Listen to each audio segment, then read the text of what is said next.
Live. We are live. Let's start it with this. Oh no, that's not the correct thing. For people joining us, welcome to the live episode of the FlurrySports podcast. There's a reason why it's never live, but here we go.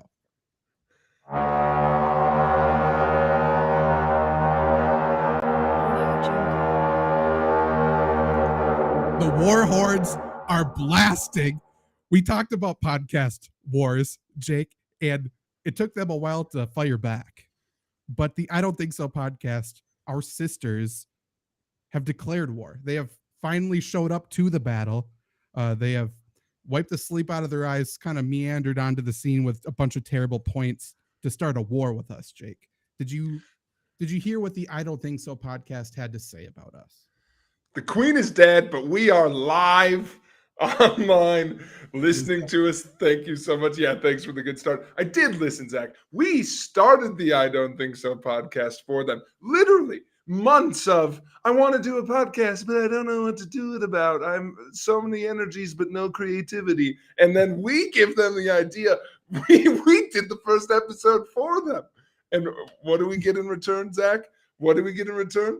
Them not listening to us about our chosen careers. That's what we get in return. I got clips from their podcast for the people who didn't listen. But for a little bit of background, our sisters started a conspiracy theory podcast called I Don't Think So. It's unfortunately very funny and good. I would go listen to it, especially to listen to what they had to say about us. But we called them the worst. We have a segment called the worst of the week. They were the worst 4 weeks ago. Yeah, three weeks ago. And they finally figured it out how to listen to our podcast. It's one of the points that we talk about in there, but they were definitely behind. They were definitely late. Like, that's not on us. I know how time works. It's another mattress firm situation where they're trying to do math with it's impossible to sell one mattress every 3 days. Listen to that podcast of theirs. But we called them the worst. They are they're caring, but they are too nosy, obnoxious individuals, I would say. And they're the identical, which makes it worse. Yeah. Before we get into the drama, I do just have some nitpicks on the last show. Okay? Just in general. Okay. Our show or their show? Their show. Okay, perfect. Their last show, by the way, best one yet. Let me throw it out there for a lot of reasons. First off, start off with we're making it to the big time. This is going to be our breakout episode. Immediately do a theory on Elk Mound, Wisconsin's lake. Nice job. By the way, even more background. After episode 1, they asked us, how long will it take for us to be able to do podcast tours and do only podcasting, because they think they're going to make it that big. And again, the foot traffic from all the Elk Mound, Elk Lake searches on Google is going to be outstanding. This is going to be the most listened episode yet. Everyone's just going to blindly stumble on this one.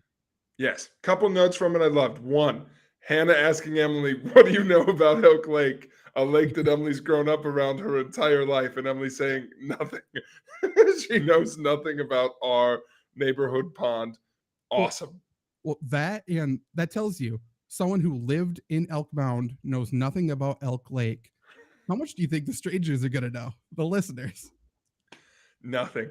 Hey, Hannah did the research. It was in 2 books. That's nice. Way to go. And by the way, again, let's emphasize this. It was a good episode. It was a good episode. Mainly because of quotes like this, Zach. This is a quote that I listen to this show when I'm walking, and I want people to know that I was crossing traffic and I stopped in the middle of traffic and held my head for a second because I was like, Emily, you can't, are you kidding me? Because she said, and towards the end of the podcast, she said, I think it's creepy because anything to do with nature is creepy. Quote, there's just something about the woods when nature does nature's things. It's hard to explain. Sounds like it's hard to explain. Doesn't it? What about it just still makes me angry listening to it when nature. Why is that scary? Explain it to me, Emily. For someone who talks about in their podcast that they know nothing about sports, right? That was such a sports commentator comment. Just replace Woods with Cooper Kupp, And it's like, I don't know why Cooper Cup's doing this, but Cooper Cup's doing Cooper Cup things, and it's outstanding. That's the It's NFL. so good. Also, I did do some investigative journalism, Zach. I reached out. Emily tells a story in the show of her going to the movie Barbarian. She says the movie theater's empty besides her and her boyfriend Connor. I reached out to a source who wishes to remain confidential, who was also at the movie theater. And yes, and this person did certify that Emily got so scared during a movie that she hit the turf. She absolutely left her chair, hit the ground, fetal position during a movie. That's the best place to watch a movie, on the sticky floor. So you know what you should be scared of? Cholera. Like, get the fuck off of there. Yeah. Much like the woods, that is a scary place. Anything else from their episode before we jump into our actual beef with them? Let's get into the beef, Zach. Okay. Well, again, we sounded the horns. We sounded the battle horns. Let's jump in. This is after they went through their Elk Lake conspiracy, and this is almost like their after show. Let's listen to this now. Let's just go in chronological order. Step by step. Yeah, they said that they could tell what podcasts we'd listen to based on what we're referencing back. But the thing is we record during the week prior to them. So we're recording at 6:30 on a Monday night. They record after us on Monday. Yeah, but they then record at like 10 or something. Yeah, but then post before us.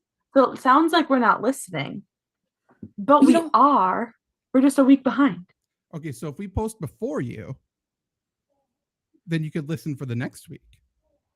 And by the way, again, you're 3 weeks late.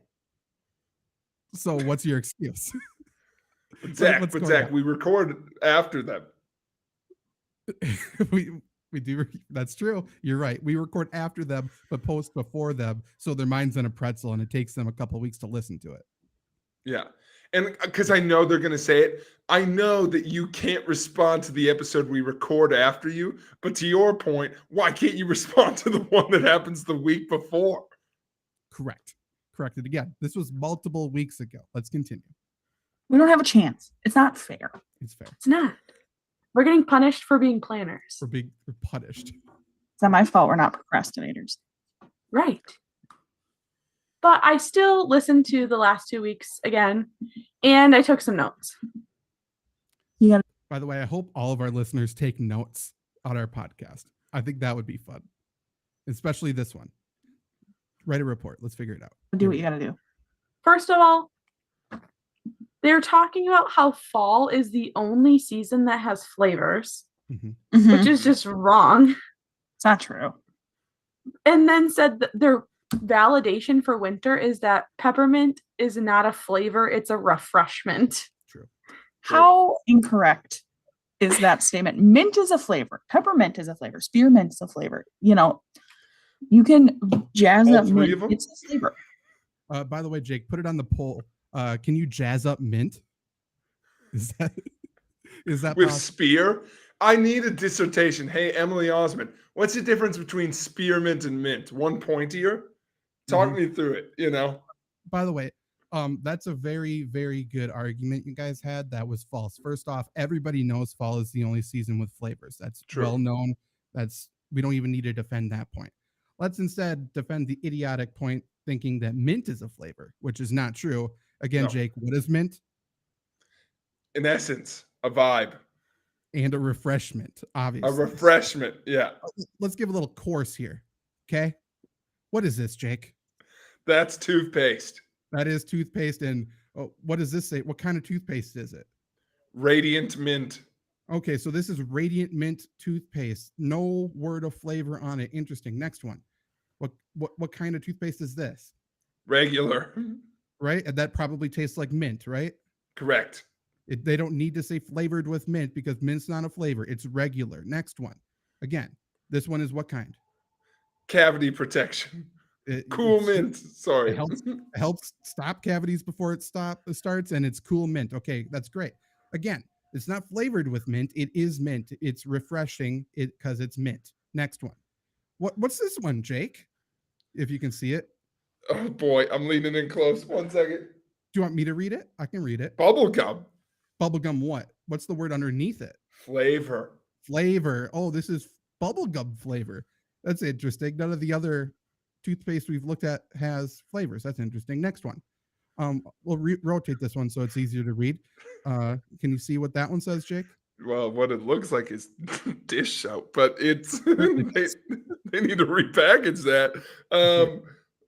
That one is citrus breeze flavor. A light splash of citrus flavor. Interesting. Again, a flavor was added to this toothpaste, and it's citrus. It's not letting me move now. Oh no. Trapped in the citrus. I know. Bubblegum flavor. Flavored like big toothpaste. Exactly. Last one again. What's it say there? Orange flavor. Orange flavor. To recap, orange flavored toothpaste, bubblegum flavored toothpaste, and they just wrote cool mint. They wrote regular on the regular toothpaste, which is mint. Again, if it was a flavor, if mint was a flavor, it would be mint flavor. It would be flavored with mint, none of which was shown. And I had multiple examples. So True. What else do we need to say? Because Zach, have you ever had mint ice cream? Just mint ice cream? Oh, no, I have not. No. No, because it doesn't fucking exist. Mint chocolate chip. You need a flavor in there, Zach. That's exactly right. You need a flavor in that. 100%. I completely agree with you. Also, it's a refreshment. It's a refreshment. But if some psycho out there thinks it's a flavor, you know what you could also say, Zach? They drink it in the fall. It's definitely also a fall beverage. 100%. But I'm sure they're screaming. I'm sure they're upset. But, just to calm down, maybe you go to your like one of those mist things and put some mint flavor in it. Yeah, because you put a bunch of flavors in that thing. That makes a bunch of sense. It's such a stupid thing. But let's continue listening to their idiotic podcast. Again, the I Don't Think So podcast. Find it anywhere you listen to podcasts about conspiracy theories. This was from the latest episode. And one other just like bit off of their not to try to critique their segments. Great strategy, by the way. Not critiquing. Repeating this like nostalgic football name thing. Oh God. And this might be a me issue. I will take full responsibility for this. I listened to both episodes, and I don't think there was a single name that I knew. No, ditto. Not one. They're like, ooh, that feels good. And I'm like, I feel empty. Exactly. You're like, I don't know. I got nothing up there. You could have said like Brett Favre. And I would have been like, I know who that is. Bart Starr, even back a little bit. I feel like that's nostalgic. They feel like that's nostalgic. Bart Starr. Oh, I remember my childhood days watching Bart Starr, Jake. Do they know what nostalgia is? No, Brett Favre isn't nostalgic. He's in the news every day. You don't think back on Brett Favre. He's there. Bart Starr last played decades before they were born. That makes you feel nostalgic. If we let them go a little bit longer, they probably would have named Aaron Rodgers because they know no quarterback that hasn't played for the Packers. So Bart Starr, don't have a very big list. Yeah.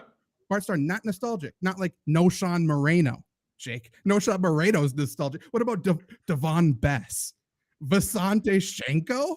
Vasante Shenko. I love Vasante Shenko. Same here. See, that feels good because you remember watching them. I have a question for you. A guy who feels nostalgic. Mm-hmm. He's omnipresent now because of ESPN. But I mean, as a player, Ryan Clark. Yeah, as a you almost forget he played football. I know. Thinking of him on the field a little bit is just like feels kind of good. You brought him up a few weeks ago, but Steve Smith is kind of like that because he's on NFL Network all the time. But remembering him trash talking every corner that ever beat him is awesome to think about. That's nostalgia because, again, Hannah and Emily, nostalgia is feeling some sort of way about something you remember, something you experienced. Did you experience Bart Starr? Did you even experience Brett Favre? Like that didn't even really happen. You guys were what, 10? Like that probably young. Well, like, here's the thing. They also just thought nostalgia meant old. Yes, correct. Also, not the point. Not the point. They know who Monte Teo is. If I sat them down and was like, remember the guy who made up a girlfriend? They'd be like, oh, you're right. They wouldn't know he played football. Right. That's true. But we named some that they for sure knew. But instead, they're thinking back at, oh, how nostalgic was the Civil War. How remember back when World War I happened? That's super nostalgic to think about.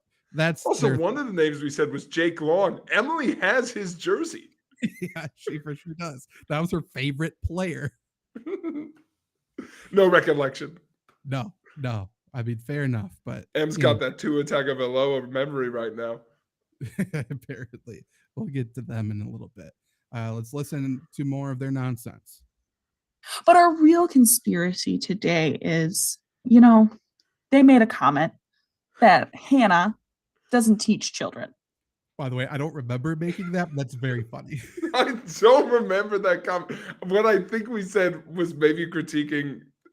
I don't think we meant that she literally doesn't have a job. I think maybe we were like, do a better job. Maybe that was the joke, but I don't remember making the claim that Hannah, we tell people to send letters to her school. Why would we make that claim? That would be sending letters to a random school, and we're not about that. That's weird. No. Yeah, it's weird. The only thing I remember is you, I think, responding to her saying that when she said that your kids couldn't read, which is a much bigger insult than saying her third graders couldn't read. That's the only thing I remember. I think I did say, hey, how about you teach your kids? Yeah, fair. And also, by the way, because she needs to. If she doesn't teach, my kids are 18 and 19. And sometimes I'm like, you should know what to do by now. I shouldn't have to tell you to check your emails, Completely agree. So I don't know where this is coming from. I'm not saying we didn't say something, because we probably did, but I don't remember. Anyway. Yeah. But our conspiracy this week is, what do they? Again, this is after they talked for 25 minutes about a conspiracy. Here's a second conspiracy, a bonus episode. If they do. Well, seriously, what do they do all day long? It hurts. For those of you who don't know, Hannah is a third grade teacher, and I am a recreation therapist at a nursing home. Both, 9 to 5 professions.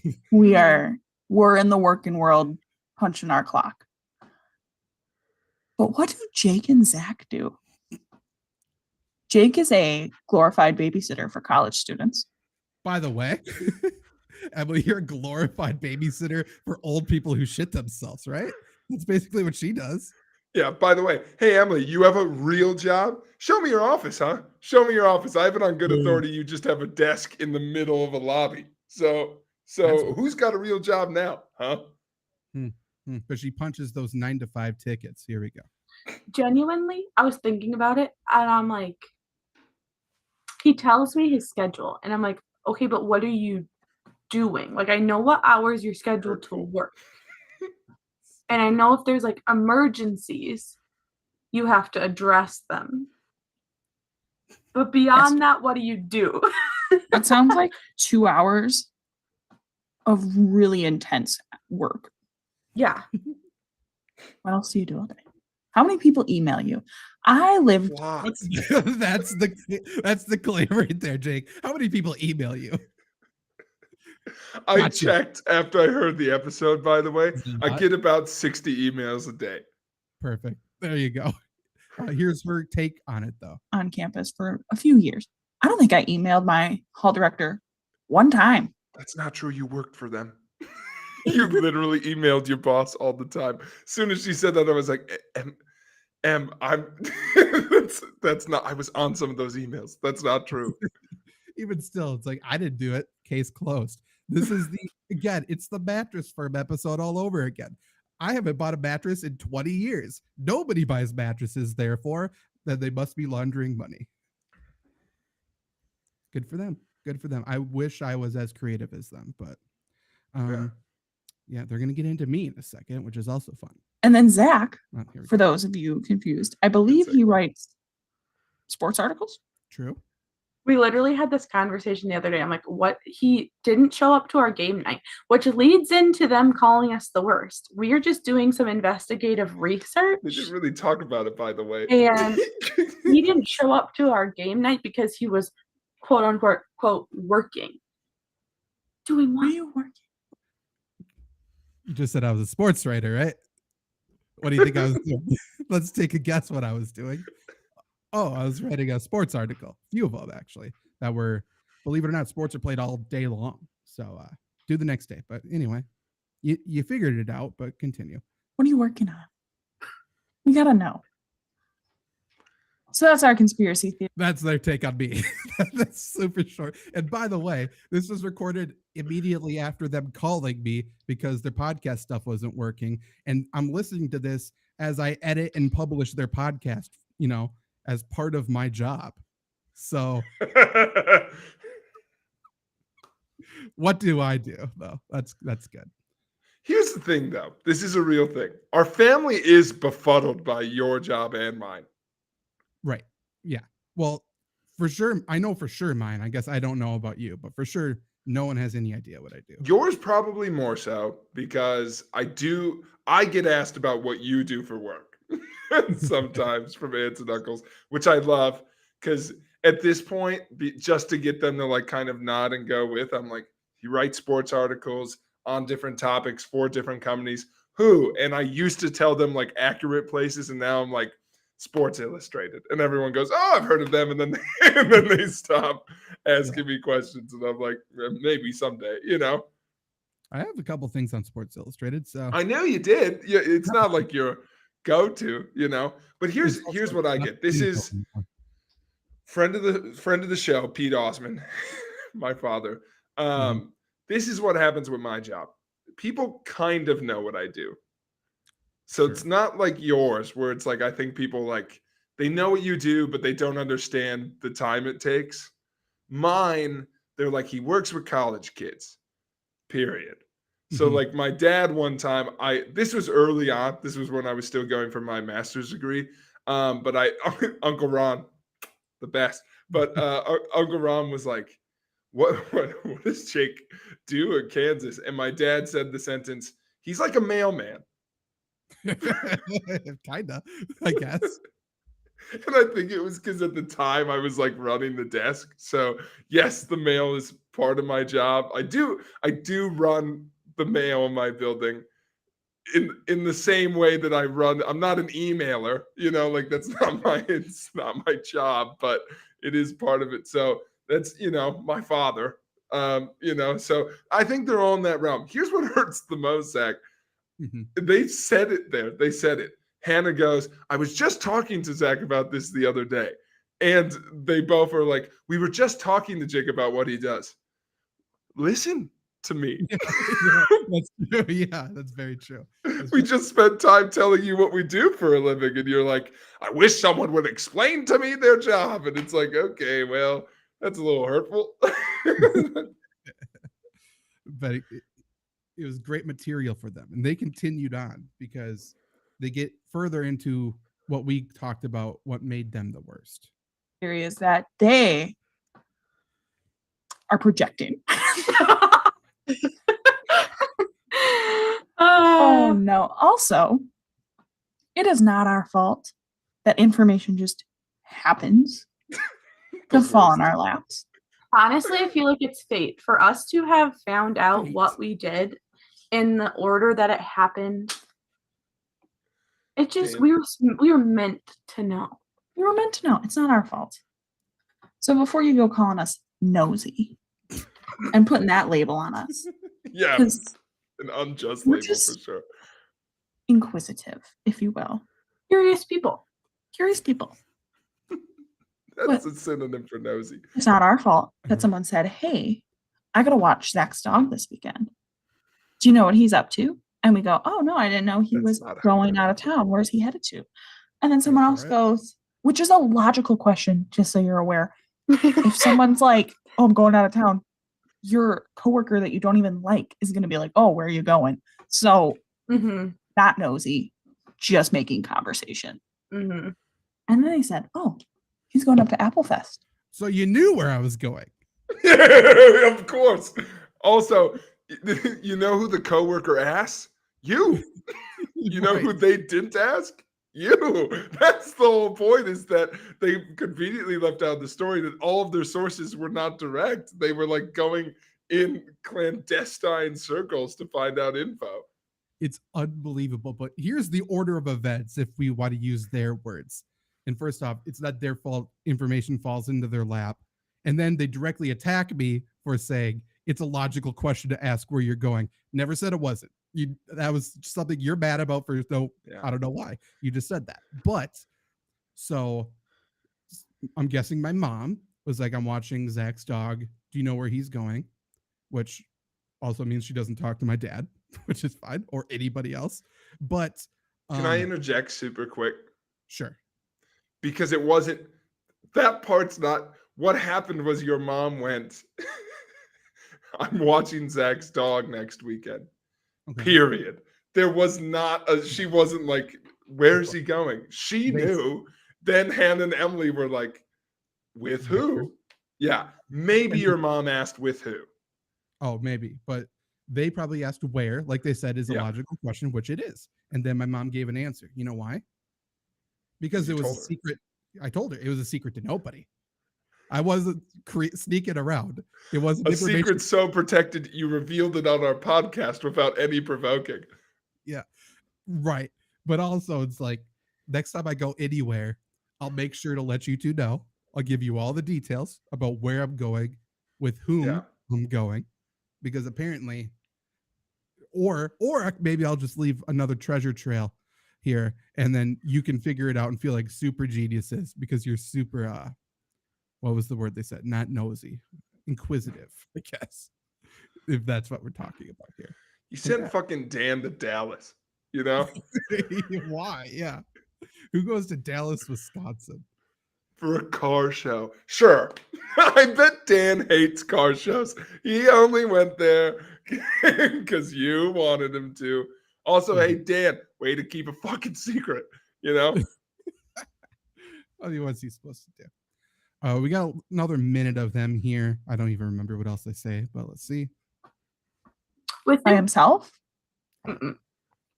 Correct. Mm-mm. Who gets a hotel room for themselves for the night? Who drives that far away to get an apple dumpling when there's apple orchards right here? You don't even like apples that much. Don't pretend like I don't know you. Right. That's my when I listened to it, I really wanted to, first off, interject my voice into their podcast. I didn't do it. And then two, you have not seen my fruit bowl, Emily. I have so many apples. Because you know why? Because I went to Apple Fest and I went to orchards around here too. But anyway. So that's our first segment of Cousin Conspiracies. This is something we will be doing every week. And go ahead and chime on in. Yeah, honestly, if you have any questions that you want us to do some investigative research on about our cousins, we are fully prepared to take on that burden. You're welcome. We got to do the work. We'll put in the legwork for you. We're putting in the time. Because, again, we are prepared. Not nosy, by the way. You know why they have so much time? Hannah doesn't teach. We didn't start the fire. It was always burning since the world's been turned. By the way, Emily, that was the second time she said that in the podcast because Hannah interrupted her the first time. Yeah, that's the only thing Emily came into the podcast with. Like, this is perfect, and I need to get it out. So she ended it with it again. It's so good. Also, you know what the worst part of all that is? You know who the new #1 fan of the I Don't Think So podcast is? Who's that? My girlfriend. She really, really liked it. I do. Same. All into it. And like she started listening and then she was like, oh, no. They didn't talk about me. And I was like, maybe next time. It's an ongoing segment, you know? This focus was Apple Fest. Next time, maybe it'll be your turn, you know? Hannah, if you're listening, the funny thing would do, again, we're helping you plan your episode here. The funny thing would be to have Dan on as an eyewitness to Jake's date. That would be funny. That would be funny. My confidential source that I mentioned earlier, he's busy, he didn't text me back super quick. I was gonna have him come on. Okay. Connor. I was for sure gonna have. No way. Yeah, on this one. Hey, Connor, if you're still listening, come on at any time. Yeah. Any kind of stories, any dirt. Same with Dan. Any dirt you can give about them. Well, to that point, I thought what you were gonna say is that they should have our girlfriends on, which is It's inevitable. It's inevitable. Emily knows mine, and could reach out very easily. So, plus by this point, they probably know your social security number. So, yeah, no kidding. Yeah, they both like their show. That fucking sucks. Anyway, I got a bunch of sound clips here. Let's just click one that's fun. You fucking mark. that's a good one. Do you think the mood's sad right now? Do you feel like we got caught? Okay, well then. Good reference. Thank you.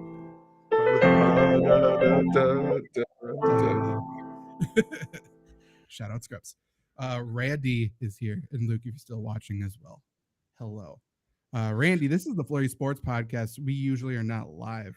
You can definitely listen to this after the fact, but if you have anything that you would like to ask to get us off topic, go ahead, because this entire show is off topic. We have nothing. That's right. I do have one thing that is ripe, Randy, for interjections here, because it's spooky season, Zach. So I got a spooky topic for us. Perfect. Let's hear it. Last week, and I got some good responses from friends who listened to the show who also played football. We talked about the terrifying feeling of a trap block, Zach, coming through open spaces and then just your ear hole getting popped. So my question is, what is the scariest feelings in sports?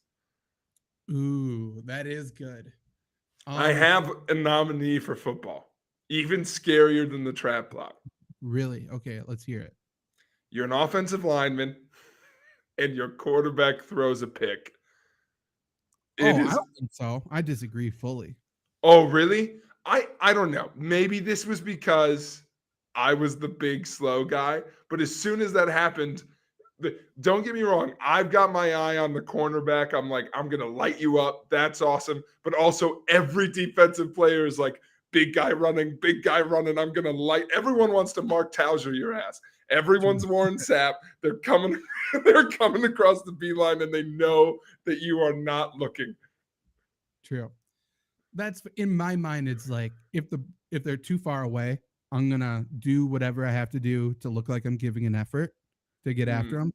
Otherwise, if they're somewhat close, that's awesome. I want to light their ass up. So I don't mind it. For me, it was always open season. Like I was pretending to kind of go for the guy, but I was like bobbing and weaving. You're also like the biggest guy in the field for sure, no matter what. Yeah, and staying low was never my forte. So I was running straight up and down, hoping no one came my way. I have one. It's such a very small window where you feel this feeling, but it's extreme. And I guess I'm not sure if you felt it or not, but it's in basketball. And that's when you do your third step. Like the step where it's a travel for sure. And you know everyone's watching you. Yeah. You know something's happening, and you know you're going to get called. It's the absolute worst. It's like, son of a bitch. Then you got to argue it. You got to figure out, be like, no, it wasn't. You suck at counting. You know? Yeah. Yeah. See, I was hoping you'd have a basketball one because I don't have a lot of basketball experience. I do have a track and field one, though. I was a discus and shot put thrower. Discus folks can relate to this because I don't know if people who haven't done discus understand this, but when you learn to throw, you learn the release first and then you build backwards, right? So you've got all these kids, usually in high school, it's like you got all these strong ass kids who can throw it really far, and then you have to teach them how to spin. Mm-hmm. So the scariest part about discus is that period of time where everyone's fucking learning how to spin because there's just discs flying every direction at practice. You're like, you're going to shag stuff and you just hear, get down. There's just shrapnel flying places. Or even scarier, you're the one throwing. Like, I remember clear as day, because in high school, I was over 300 pounds for sure. So 300 pounds spinning around, and about halfway through, you aren't facing the right way, but I can't tell how off I am. So I had some that went straight back into the fence, which is a terrifying feeling because no one wants to hear that chung, and then you have to go get your disc out of the fence. I had to do that once. Or I've just sent her 45 degrees straight into a crowd before, and I'm just like, God help you. I'll give it some air, but I don't know where it's going, Right. I have another one, and I'm not sure if it's scary or just like full helplessness, I guess. And it was, I believe I was a freshman on the varsity team playing against St. Croix Falls. Not that means anything for anybody, for football, on field goal, extra point. Yeah. And they put me at the guard, the right guard, on for a right-footed kicker, which means I'm in the spot where it's the shortest distance from the defensive lineman or the defense to the ball to block it. So they're going to put their best people on me. They're probably going to bring 2 people on me. And all my job is, the only thing I can do, because our feet are interlocked, again, very similar to a wedge block at this point, I step down and you have to stay. It's very much Spartan soldier like, except for we don't have shields. You're just stepping there, and then they run their faces into you, try to kill you. And they had this tight end. He ended up going to play somewhere. He was a big, again, I was a freshman, so I don't know, but in my mind, he was the strongest, fastest person I've ever seen in my fucking life. He was incredible. And he was like a Kyle Juszczyk out there, like build, probably, actually. And the entire game, was beating the shit out of me. And I think it was for a game-winning field goal, possibly. Mm-hmm. And before that last one, he is screaming. He's just absolutely screaming. Someone's going to hit me. Someone's going for my legs, and then he's going to come and just try to destroy me. That's what's happening the entire time. So it's like, all I can do is step down and take this fucking hit. And he hit me so hard. I did a flip. It just there. And like, I don't know what the result was. And I heard some cheers, and I had no idea. Like, I couldn't move. I was all my limbs were not functioning. That's the worst feeling, is that person where literally, even in the NFL now, step down. That's your entire job. And if you don't step down, you're getting circled on film on Sunday. Like, this is what you're supposed to do. That feeling sucks. I going to the thing earlier of not getting low enough, and it's not my fault, because I don't care how tall I am. This shouldn't be on me.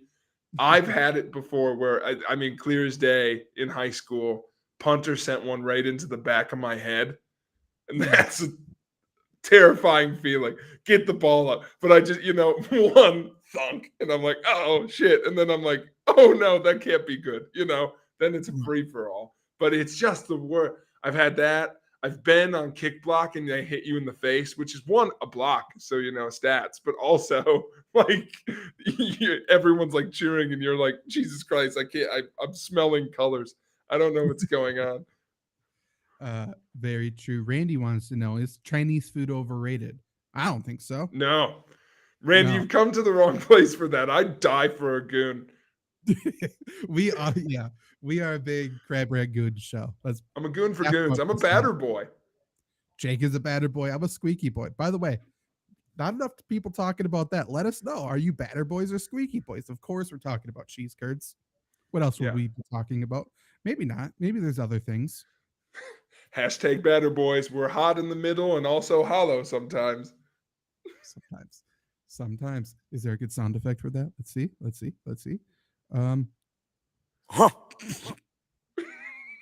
Rick Ross, hit her again. It's so funny. This one. Okay, where is it? It's my favorite one, actually. There's so many here. Oh, this one. You just made the list. does that mean? What's that from? That's Chris Jericho. It's What is Chris that? Jericho. It was his. That's I think my favorite Chris Jericho. He was on Raw, and his whole thing was he was a pretentious asshole who had a list of people that like made him mad. You just made the list. So stupid. Good personality trait. I also have this from him. Stupid idiot. I'm guessing from the same thing. Same period of time. Yeah. Okay, good for him. Good for him. Which I guess, Jake, that is kind of the worst. But again, this leads us into our weekly segment of You're the worst. there's been a lot of people that have been the worst this season. And every single week it continues to top itself. And this week is probably a legitimate one. I couldn't just pick Tua Tagovailoa again. I couldn't just pick our sisters again. It's something real actually happening. And this week, Jake, the worst is most specifically Dan Snyder of Washington Commanders ownership, but also the NFL ownership as a whole, I would say is the worst. But let's just talk about this. Did you read the ESPN article that came out a couple days ago? No, but I've heard many people talk about it. The essential takeaway and new bit of information was that he has private investigators following and getting dirt on specific NFL owners and Roger Goodell as like basically he's up in against the corner just doing whatever he can. If you take me down, I'm taking everybody down. He for sure, they said at least 7 owners, one of which was Jerry Jones, which is the only owner who has been his friend the entire time. And I think that's an important piece of information. Jerry Jones never says anything bad about him. And even after this came out, the only thing Jerry said was, I don't think I can save him anymore, which is a weird thing to say. Really weird thing to say. But okay, here's everything that's going down here. So again, he has a private investigator following at least 7 NFL owners and Roger Goodell, supposedly willing to take everyone down with him. Now, here's an important piece of information for the NFL to vote him out to make him sell the team or whatever. 24 NFL owners need to do it. So, minus the one that's him, there's 31 that we're including the Packers. They have a representative. If he's got dirt on 7 of them, then there's 24 left. So he probably has dirt on 8 of them, and that's how he's staying in the NFL, right? Like, yes, don't want to vote. Packers got to feel good about this, by the way. Exactly. Packer fans are like, not us. The one time it pays to that owner. He can't have dirt on all of us. All 600,000. But yeah, so that's weird. However, how bad do you think Jerry Jones's dirt is, by the way? The stuff we know. Right. He has a secret kid. He's not so secret anymore. But what amount of money do you think is the line that someone possesses where they have guaranteed had somebody killed? Because I think all of the NFL owners qualify. But especially the Packers. There's too many people there. Someone's done it, For sure. I feel like 600 or 700 million. I don't think it's $1 billion. Do you think I want this on record. Do you think every billionaire has had someone killed? Yes. By the way, this is a great argument for some socialized welfare. It is. You're right. I would say I think 900 mil because you think you're a billionaire. True. And you got to do whatever it takes to get that extra 100 mil. You got to get to the. You suddenly have a goal. Money means something again. True. Finally, that is very true. Over under 2.5 people Jeff Bezos has had killed in the past 3 years. Just 2.5 people? Yep. Over. He's got a rocket. That's a very good point.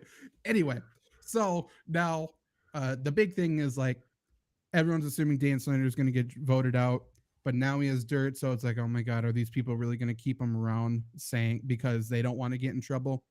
And it's been, in my opinion, this entire time, even before this, and I guess it kind of validates it in a way that I feel like Jerry Jones and a lot of the NFL owners keep him around as like a meat shield. Like literally no one's going to look at them for anything ever when this moron's in there Yeah. doing everything publicly. But I guess now on top of it, he has actual dirt. But Jake, here's a fun thing. It was either an NFL owner or a high-ranking official was interviewed for the article, and they said that all of the owners would forgive him for everything he has done if he can rebuild his stadium. Because that's losing them money. That's I mean, that's all they care about. Right. But like literally, it's like everything, water under the bridge, baby. Just fix that FedEx Stadium. Plug those poop pipes, please. That is true, isn't it? That sucks. But Mm-hmm. it's a miracle we got Sterling out of the NBA. Legitimately. Yeah, for sure. And yeah, for sure. But I do. We've talked about this before. I don't like being a broken record on it, but I do think it's worth noting. Tomahawk is bad. Tomahawk Chop is bad. Tyreek Hill's not a good guy. And fast though, super fast. I've always said that. Faster than his past. Tyreek Hill. Getting it on tape means everything. We've said like Ray Rice only got suspended because they had his ass on tape. That's the only that makes me so the body cam effect is so like when people for cops are like, listen, cops have a really hard job. This isn't going to be my stance on that. But it's just like when cops are like, we don't need body cams. Sure you do. I think we should all wear one. Because like this shit happens and we're still like, I don't know. Could have been that bad. I don't know. Then we have a tape of Sterling talking about black people like it's 1840 and we're like, oh shit. Maybe that's not okay. Yeah. So now essentially the thing is, Snyder's doing two things. One, he's trying to get funding for a stadium, or two, he's trying to run out the shot clock here and hoping I think it's Republicans take over the House or whatever. Yes. Because at that point, then they're going to hopefully stop looking into a lot of the court cases and stuff, which is hilarious how terrible that is. But he had major political support in his state to build a new stadium from both sides, bipartisan support. It was passed. Everything was good. This was almost a year ago at this point. Then all those lawsuits came out, all of the allegations, all of that. John Gruden email came out that he leaked, by the way. Let's not forget Snyder leaked this. So then now one of the political people, I'm not sure if it's the governor or something where they are. Oh, it's the DC something, mayor of DC, whatever. Says that he's not going to pass anything because he wants the actual cases to be heard and stuff, which good guy. Congratulations. So that, which means he's not going to get the bells. He's not going to get the money to build a stadium. So now he needs to seek private funding, and he's hoping to do that. And if he can, he's almost guaranteed to stay an owner, which is awesome. I think it's funny. But that's also a big reason, Jake, why Dan Snyder and the rest of the NFL ownership group is You're the worst. bingo. How you doing over there? I can't hear Jake whatsoever. You guys can't hear Jake whatsoever. Unplug the mic, plug it back in, make sure it's red, and Jake is gone. Randy, let's talk about your question. KFC or Popeyes or Chick-Fil-A? Now, I grew up in this place in Wisconsin where we don't have Popeyes. Chick-Fil-A is coming, I think, in like January or something. So the only thing we have here is KFC. I've been to Chick-fil-A one time in my life, Popeyes twice in my life. I think Chick-fil-A is the most overrated place ever. I think it's good, but every time I see one, there's like a spiral of cars around it. So I'm going to say there. Third, why not? I'm going to go Popeyes as the best, but again, I've only eaten it twice. I ate the same thing both times. So I think KFC's fine, but I mean, you're not eating it to feel good or anything. Let's talk about, while Jake is gone, let's do our sponsor for the show. And that sponsor is Raise. RAISE for the people who don't know. I probably should have put a link in the bio for it. But if you go to FlurrySports.org/raise, then you will be taken to raise.com, which is a discounted gift card site for people who don't know. I've been using this for about a year, maybe almost maybe two. I've saved over $300 just using Raise. And again, it's just discounted gift cards. So you buy a gift card if you're going to buy something already anyways, and you get a nice discount off of it. When you go to FlurrySports.org/raise, you will be given $5 for sure to start, some credit. I believe your first gift card you purchase is an extra 15% off, but then everything on the site is already discounted. So I'm just looking at it right now. So let's say you want to go to Nike.com and buy something. Nike already has some good stuff going on, and you can get 1% off your Nike gift card. Let's say you want to go to UnderArmour.com. So Under Armour, whoops, I accidentally typed in something else. Under Armour, 11% off Under Armour gift cards. Jake, can you talk right now? You bet I can talk right now. Talking about Under Armour. Can you believe I'm talking about our sponsor, Raise? Have you ever heard of Raise? RAISE. Oh, I have not. If you go to FlurrySports.org/raise, it's a discounted gift card site. So you buy gift cards for things you're already going to purchase anyways. Like I said, if you go to FlurrySports.org/raise, you get a $5 credit to sign up. Your first gift card is an extra 15% off. And like I said, if you're going to buy something from UnderArmour.com, you can get their gift cards for 11% off anyway. So you're getting a $5 credit, 15% off your first purchase of everything in your cart. And then the discounts are 11% off for that. Let's just say you want to order food tonight. You want to get something delivered via Grubhub, that's 7% off. DoorDash, similar thing. DoorDash is 7% off as well. You can buy absolutely everything from Walmart, and you can get a Walmart gift card for 2% off. I buy pretty much all my groceries from Instacart. Instacart is 2% off. Like anything that I'm just going to buy anyways, I go to raise.com first. I go to FlurrySports.org/raise if I'm not signed up. But then I get a nice discount. And I was telling them, I've done this for about 2 years now. I've saved over $300 just doing this for no reason. Like, it's mind blowing. It's super. And if you have gift cards, then by the way, the opposite side of it is if you got a gift card for your birthday that you're not using or something, you can sell your gift card on it. It's essentially a gift card marketplace. And not only that, Zach, but you do it while supporting your favorite podcast. That's right. I don't think so. So we'll say maybe the Catching Up podcast, but you do that. It's a holiday season, Zach. So everyone's looking for gift cards anyway. Everyone's going to be like, whoa, it's a $50 gift card. And you are going to know that you only spent $30 on that bad boy. Maybe you're a basic white bitch like our two sisters, and you're saying, I love Panera bread and everything they have, but it's a little bit too expensive. You can go to FlurrySports.org/raise and get a Panera bread gift card for 16% off.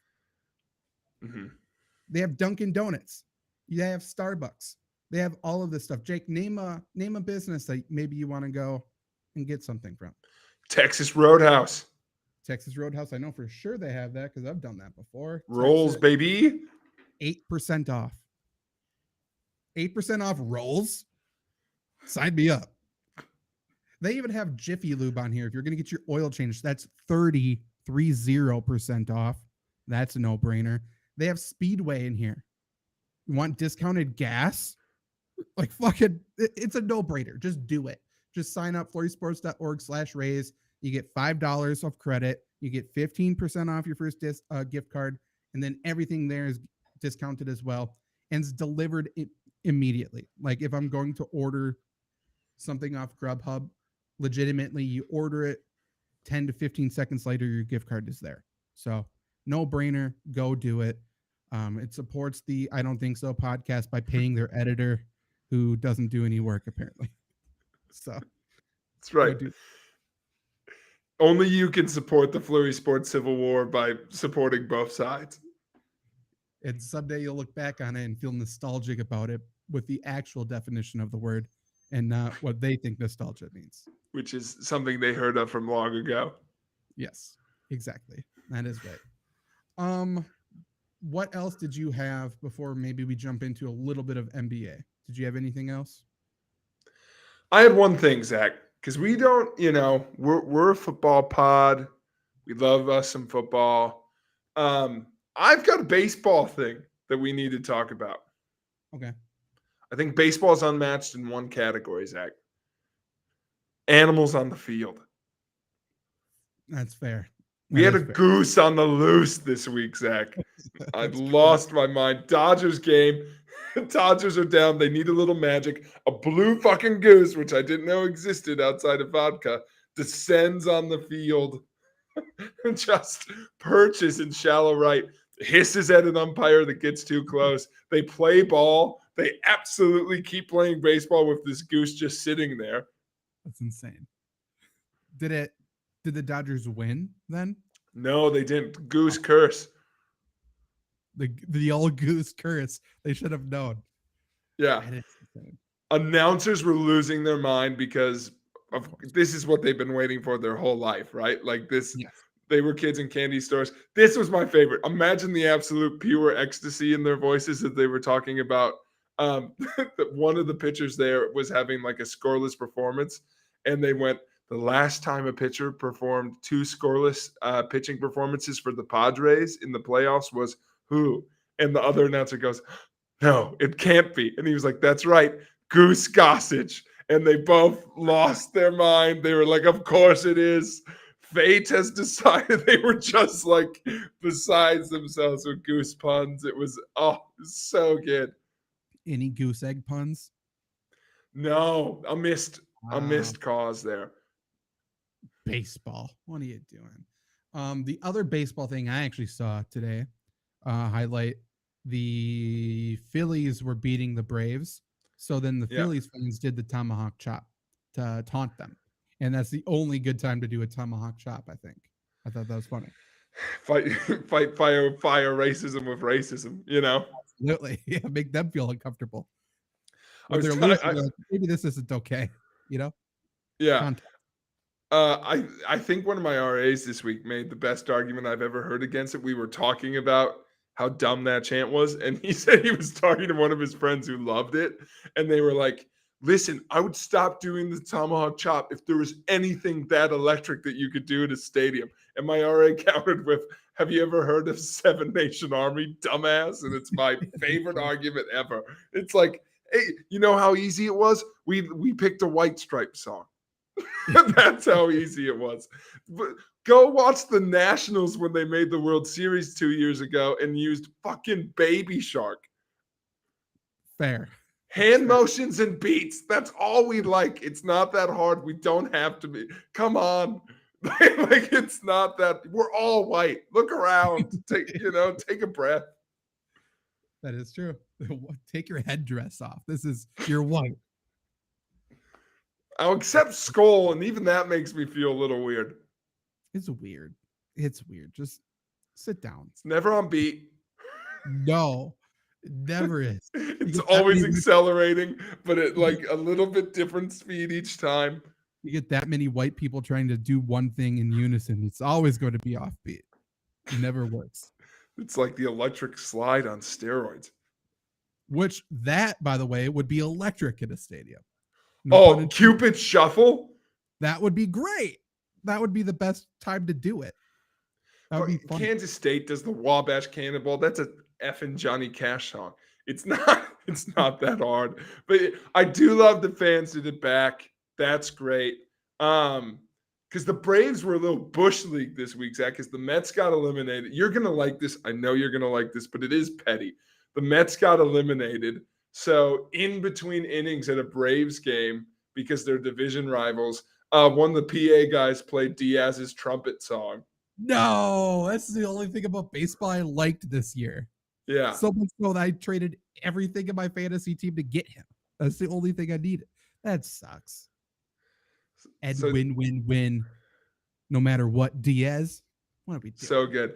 There was the Braves. They love fucking doing that because also in their last series where they swept the Mets of the regular season, This, admittedly, don't get me wrong, is an FU, but it is kind of cool. They pinch hit a guy. The pinch hitter who came in used his song as his walk up to face Diaz. That's funny. I like that more. I like Yeah. that more. That's And good. then he got out, which, Better. you mess with the ball, you know.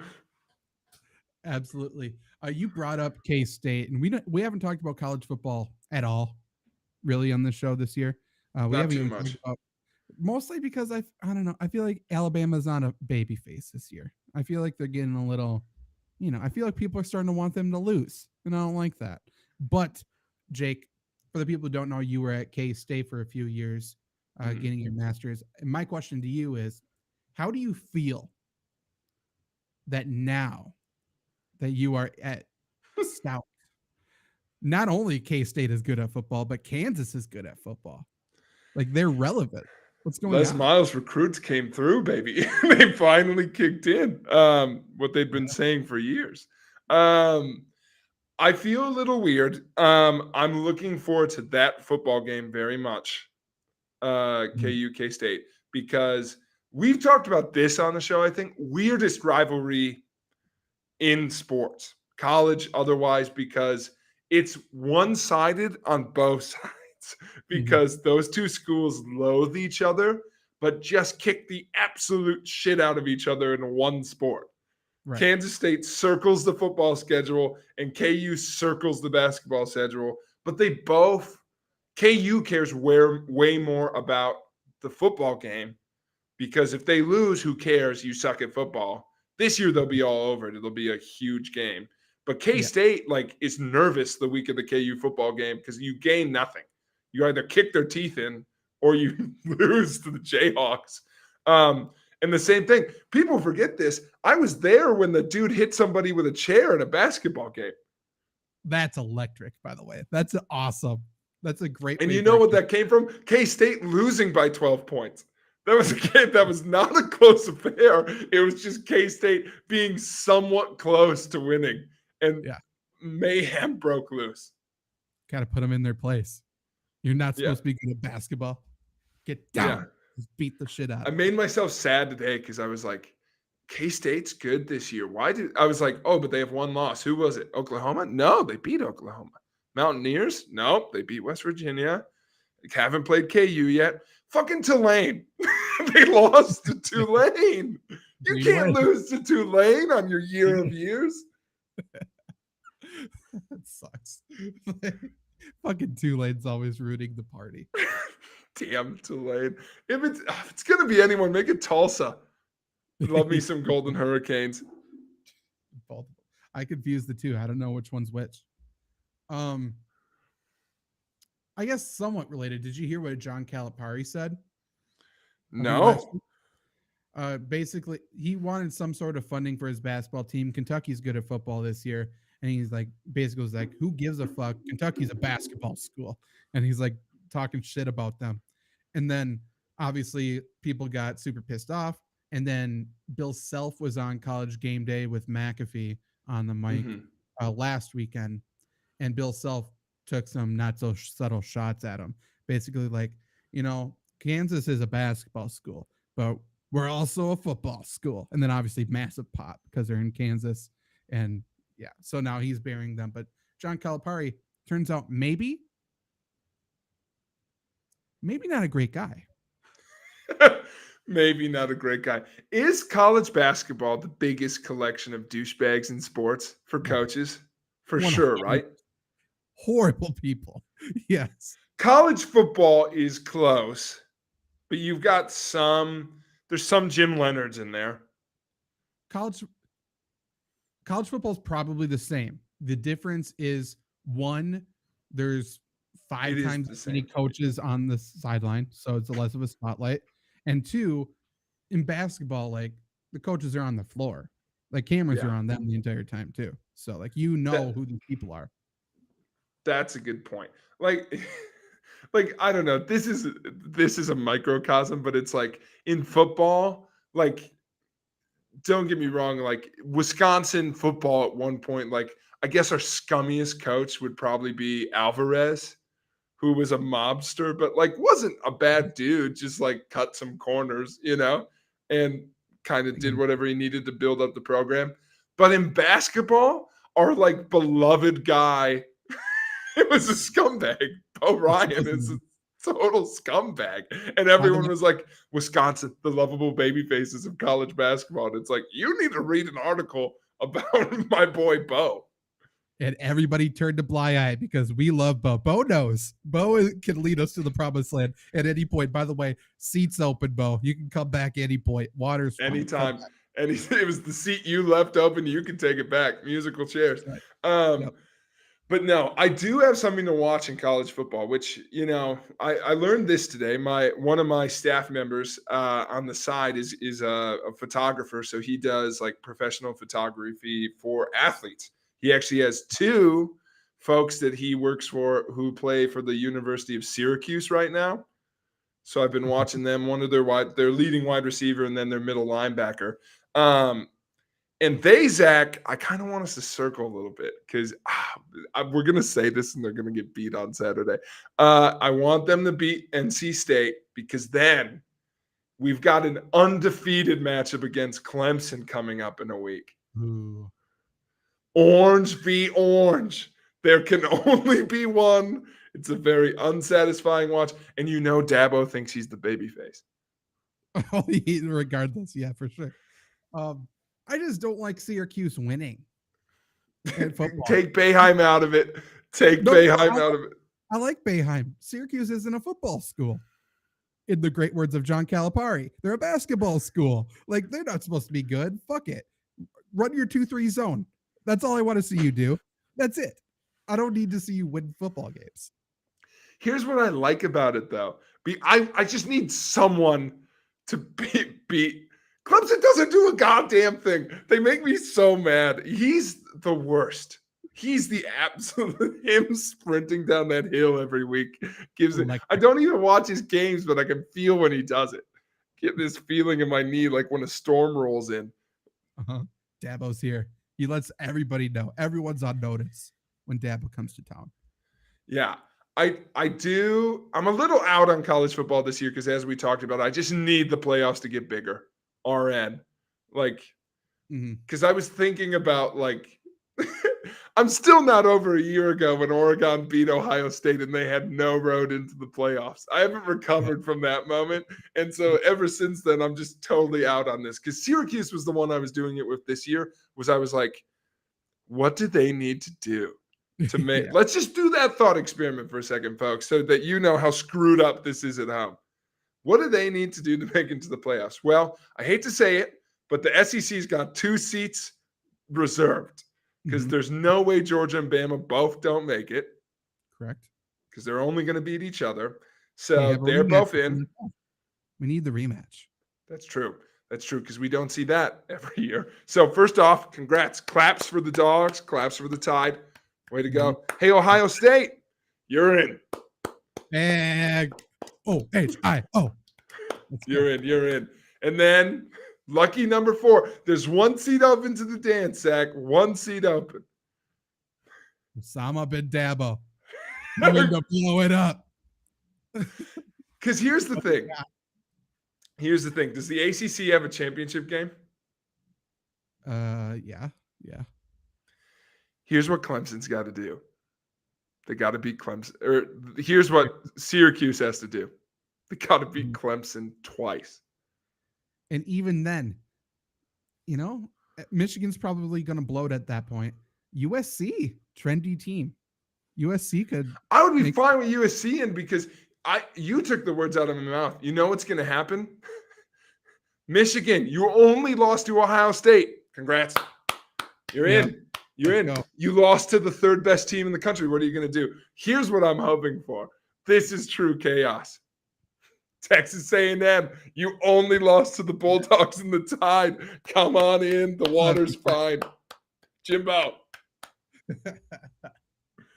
The press conferences would be electric leading up to it. That's all I'm there for at this point. Yeah. I'm excited that Alabama won the national championship this year. That's great. I'm already raise the banner. Like that's what's gonna happen. So You think if they play Georgia again, they're not the baby faces? I don't think so. There's a different feeling of they have an established quarterback now. Same quarterback as last year, but now he's a year older. He's for sure the Heisman winner. And everyone's like, fuck that dude. that's all it Bama with a quarterback is a different feeling. Yeah. It's a different feeling for sure. I would love, you know who I would love to make an appearance in there? Who's that? Go Cats. Go Cats, baby. My Wildcats. But you know why they won't be in there, Zach? Why is that? Tulane. They lost to Tulane. You can't. They could beat the Patriots this year, and they can't make it in because they've got a loss under Tulane on their belt. They do have an interesting road, though. They have 3 ranked games in a row, most likely if Texas hangs on there. They got 13th TCU, 8th Oklahoma State, 22nd Texas, and then Baylor, West Virginia, and then they end with that Kansas game, which is going to be electric. Maybe that's it's a electric. Win and you're in, baby. But listen, 3 things in life are guaranteed: death, taxes, and a Big 12 team's ranked 6th when the season ends. Like they hang around, and they like Oklahoma State. That 8th seed is reserved for whoever the bet. Like you know how they get ranked in the top 4. Someone loses. Like they can't win into it. They have to hope that other people lose. And lose a couple times. So I don't know. The Syracuse one made me baffled because I'm like, because here in a normal world, here's what you would do, right? These 2 teams played twice. It's a coin toss. Who do we think is better? I don't know. Here's what college football does. These teams played twice. Each team won. It was a fluke. Clemson got them. Go Dabo. 100%. They're proven. They're worn. They're battle tested. We know what Dabo's going to bring to the table, and that's electricity. And we need a lot of electricity in the college football playoff. Dabo is the chosen one. Dabo is the leader we need and deserve. We just need more. Dare I say we need more Dabo? We need more Dabo, Jake. We need more. I think that's what he says every morning. I think that's what he says every morning when he wakes up. We need more Dabo. 100%. I'm over it. I want a 60. I want a 64 team tourney. Give me Abilene. Play the horns. Where is it? Fight song. Go Cats. They're the real Cats. Let's go, Abilene Christian. They're the Cats. They might only do the Wildcat. I want a shit ton of teams. I want us to do a lotto. I want us to pick teams out of hat. Row that boat. Get them in there. Yeah, I mean, and some people will do the whole bullshit argument. There isn't enough time between games. Start the playoffs in September. I don't care. Let's just draw names out of the hat and let's make the playoffs the whole season. That's it. Halfway through the year, a tournament starts. It's a double elimination round robin. They make that shit up anyway. Give them points. No. Yeah. Or do what we do now, but put some stakes on it. Tell me who's in at the beginning of the season, because you know who it is. Pick your 4, and then whoever beats them is in. Yep. That's what 100%. Yeah. Yeah. You know, I'm down. Like, that's how we crowned our NBA champion last year. That's the only way to do it.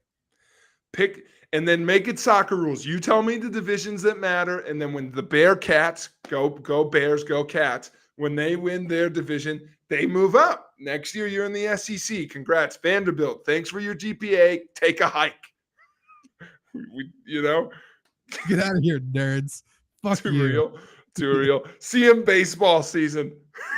Get out of here. That is it. I'm down for college football to be ran like soccer, like Premier League, Champions League. I think that's fun. Absolutely. And then Iowa can rebuild itself in the American. Come on back. Northwestern. Take a breather. Iowa is flipping between them every year, and they're never good. Iowa haunts the American, right? Yeah. We're on that page. They can't handle that defense. They don't want no part of the 5-2. No, absolutely not. I'm all in on that system, by the way. I think that'd be really fun. I also just love the idea of like, I do love the idea of like Alabama kicking out some SEC school every year.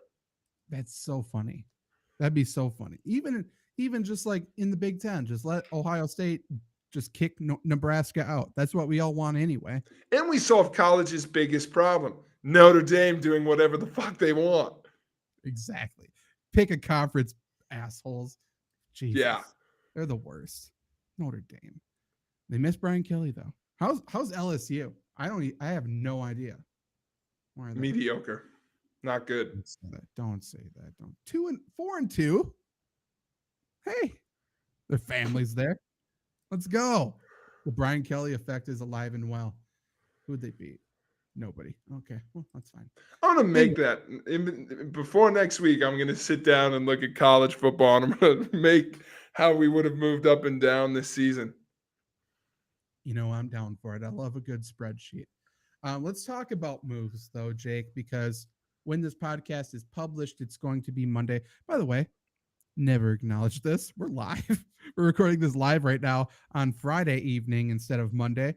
That's why you're not getting an NFL rundown for the week. We're not recording this during Monday Night Football. It's Friday. It's going to be published Monday like normal. And then tomorrow, Tuesday, the NBA season starts. And we have a yearly tradition where we look and say, what? That guy's playing there? When did that happen? And that's basically what we're going to do. I read a name, and Jake tells me where he thinks that player is playing this year. This is also my favorite show of the year because it's where I learn about the NBA right before I make my predictions about it. That's right. We are going to give our predictions. You can bet them. And by the way, last year, we were talking through the NBA season, what's going to happen. And then Jake's like, you did. And you're just like, no. Wait a minute. The Warriors are going to win. And then it hit me too, like a fucking Mack truck. We're like, son of a bitch, the Warriors are going to win it. And what happened? The Warriors won it. Sometimes having your sports brain stuck in 2019 pays off because I was just like, no one's explained to me why it's not the same answer. Right. Yeah. What happened? Did they get worse? And everyone would be like, well, no. But, you know, they haven't been great. Like I did preempt the new guys on new teams thing a little bit today because not on purpose, but I was on social media and I saw Blake Griffin and I was like, Boston. I saw him getting the shirt from JB and I was like, oh shit, I didn't know you were there. So that was one that I was like, check. I'm bringing up the odds right now. Would it surprise you to know that the Celtics are the favorites to win the championship this year? No, they're so overhyped right now. See, I looked at it and I was surprised though. Like, oh, the odds have changed since last week, I guess. The Bucks are now the favorites. The Celtics are too. Okay, that is what I was going to say is I'm surprised it hasn't changed with the coaching news. I looked after the coaching news though. Celtics were still top, so I'm not sure what the difference is. Maybe people just saw Giannis and was like, oh yeah, he's really good at basketball. I forgot about it. Yeah. They saw a disheveled Coach Bud on the sidelines. Like, this guy's got nothing to lose. He bought a Bud, by the way, right? 100%. How does he live in Milwaukee and not have a Budweiser deal of any sort? Like, that's how terrible of a just uninteresting human he is. That could have saved him. A big poster of him just next to the word wiser. Exactly. None the wiser. Coach Bud is here to save the day. Anyway, though, Jake, I'm going to start off, no pun intended, with a layup for you because it's one we've talked about. It's one that haunts my dreams every single night. Where do you think Rudy Gobert is playing? Rudy Gobert is on the NBA's best team this season. The French Connection. He's in Minnesota, baby. Too close for comfort. Way too close. Way too close. I'm sure him and Kat are going to be so good playing next to each other. I don't know how that could fail. It's just going to be great. Hey, man, you can only shoot so many corner threes. I watched some highlights of Rudy Gobert this offseason, and he hit a 3. And everyone's like, oh, my God, if Rudy Gobert is hitting threes. And all I saw was, oh my God, Rudy Gobert is going to think he can hit threes now. Like, it's going to be horrible. It's a nightmare. Here's one. Young, rising star, finally out from a bad situation. Where do you think DeJounte Murray is playing this year? Ooh. He was traded away from the Spurs. I have no idea. No clue whatsoever. I'm going to say Portland. They call this Portland of the other coast, I would say. He's playing in Atlanta. Sneaky Atlanta. Yeah, the ball. Schmiko needs help. Gordon needs a supporting cast. Trae Young. The point guard from the Spurs is now the shooting guard for the Hawks. So I'm sure that'll work too. He's a good player. He's really good. But yeah, we shall see. Next. He was kind of a darling last year in the playoffs, playing alongside the odds favorite MVP for this year, Jalen Brunson. He was really good for the Mavericks. He was broken off. He was like the big free agent this year, if you can believe it. And I'm sure he's not going to end up being terrible and being a bust. But where do you think he went? Who paid him? Oh boy, I'm realizing I'm really out on NBA knowledge. Oh man, I'm going to say. Take the player out of it. There's one free agent who's probably not as good as he was hyped up to be. He's not as good as the paycheck he earned. This team overpaid for him. Who overpaid for Jalen Brunson? Lakers. Other end. Oh, Knicks? Yeah. The East that Coast. was my. I should have stuck with it. Dang it. Yeah. I should have known. He's too young. He is too young, too pricey. And Russell Westbrook will not take that. Yeah, it's a reverse Leo DiCaprio. This is one that's surprising to me right now. I didn't know he's playing for this team. I didn't know he was still in the league, to be fully honest. Where do you think Danilo Gallinari's playing? Talking about nostalgia. Toronto. Please tell me it's Toronto. Nope, this is going to surprise you too, though. You just saw Blake Griffin go there. No, he's in Boston? He's in Boston. What are they doing? He's got to be a fun guy to hang out with, right? Him and Al Horford just strike me as delights. That's the only reason they're still in the league, right? Oh, what a nightmare. What a nightmare. This team has just bland, boring written all over it. And thank God Brad Stevens is back. He may not be labeled the head coach, but he's the head coach. He saw all these boring guys and was like, this is what I'm made of. Speaking of boring guy, Malcolm Brogdon, no longer with the Pacers, traded away. Where did Malcolm Brogdon get traded to? I heard this one. Shit. Heat. Stick with the theme, Jake. Boring guy. Where did he go? Also Boston? Also Boston. No, I did see it because he got a fucking shirt alongside Blake Griffin. He's a bench guy now. I think he's off the bench. I don't think he's a point guard. If Marcus Smart wasn't on that team, they'd be unbearable. I feel the same. I don't think anybody else feels the same, though.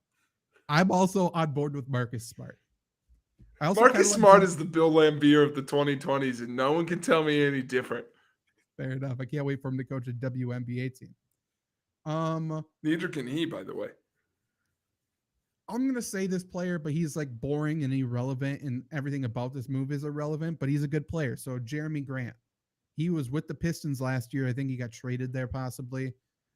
He got traded this offseason to another irrelevant team. Where do you think he got traded to? Sacramento. Close. Trailblazers. Who cares? Help my boy. Someone look at what they're doing to my boy. Last NBA season, I guess, was a blur for me because we named the Warriors the champions in September, I guess, or first week of October. I said, I'm like, hey, at least the Blazers have Chauncey Billups as their head coach this year. And I was told, no, yes, he's still there. I was told he was their head coach all of last year. Oh, I thought he got canned. Okay, we were on very different ends of the Billups spectrum. Neither of us fucking know. It's like finding out the Celtics head coach isn't Brad Stevens when the news is Celtics head coach is sleeping around. I can't wait for the Blazers this year to finally play Greg Oden. Now's the time, right? He's got to be healthy. He's got to be. He's got to be. Here's someone who is still in the league. PJ Tucker, and he's on a different team again. PJ Tucker is no longer with the Heat. Where do you think he went, Jake? Has to be a contender. PJ Tucker is only playing for the playoffs at this point. Who's a scrappy piece of shit? Very good assessment. Brooklyn. Very close. Another Eastern Conference piece of shit. Little north. Toronto? Philadelphia. 76ers. Oh, that should have been my 1-2 with Brooklyn. Such a Sixers move. It's a very Sixers move. I think it's illegal for them to have anyone likable on their team. Very true. Which is the reason why we'll get to it, but Danny Green no longer there. Mm. There. I'm going to skip over Kentavious Caldwell-Pope. He apparently got traded to Denver. Cool.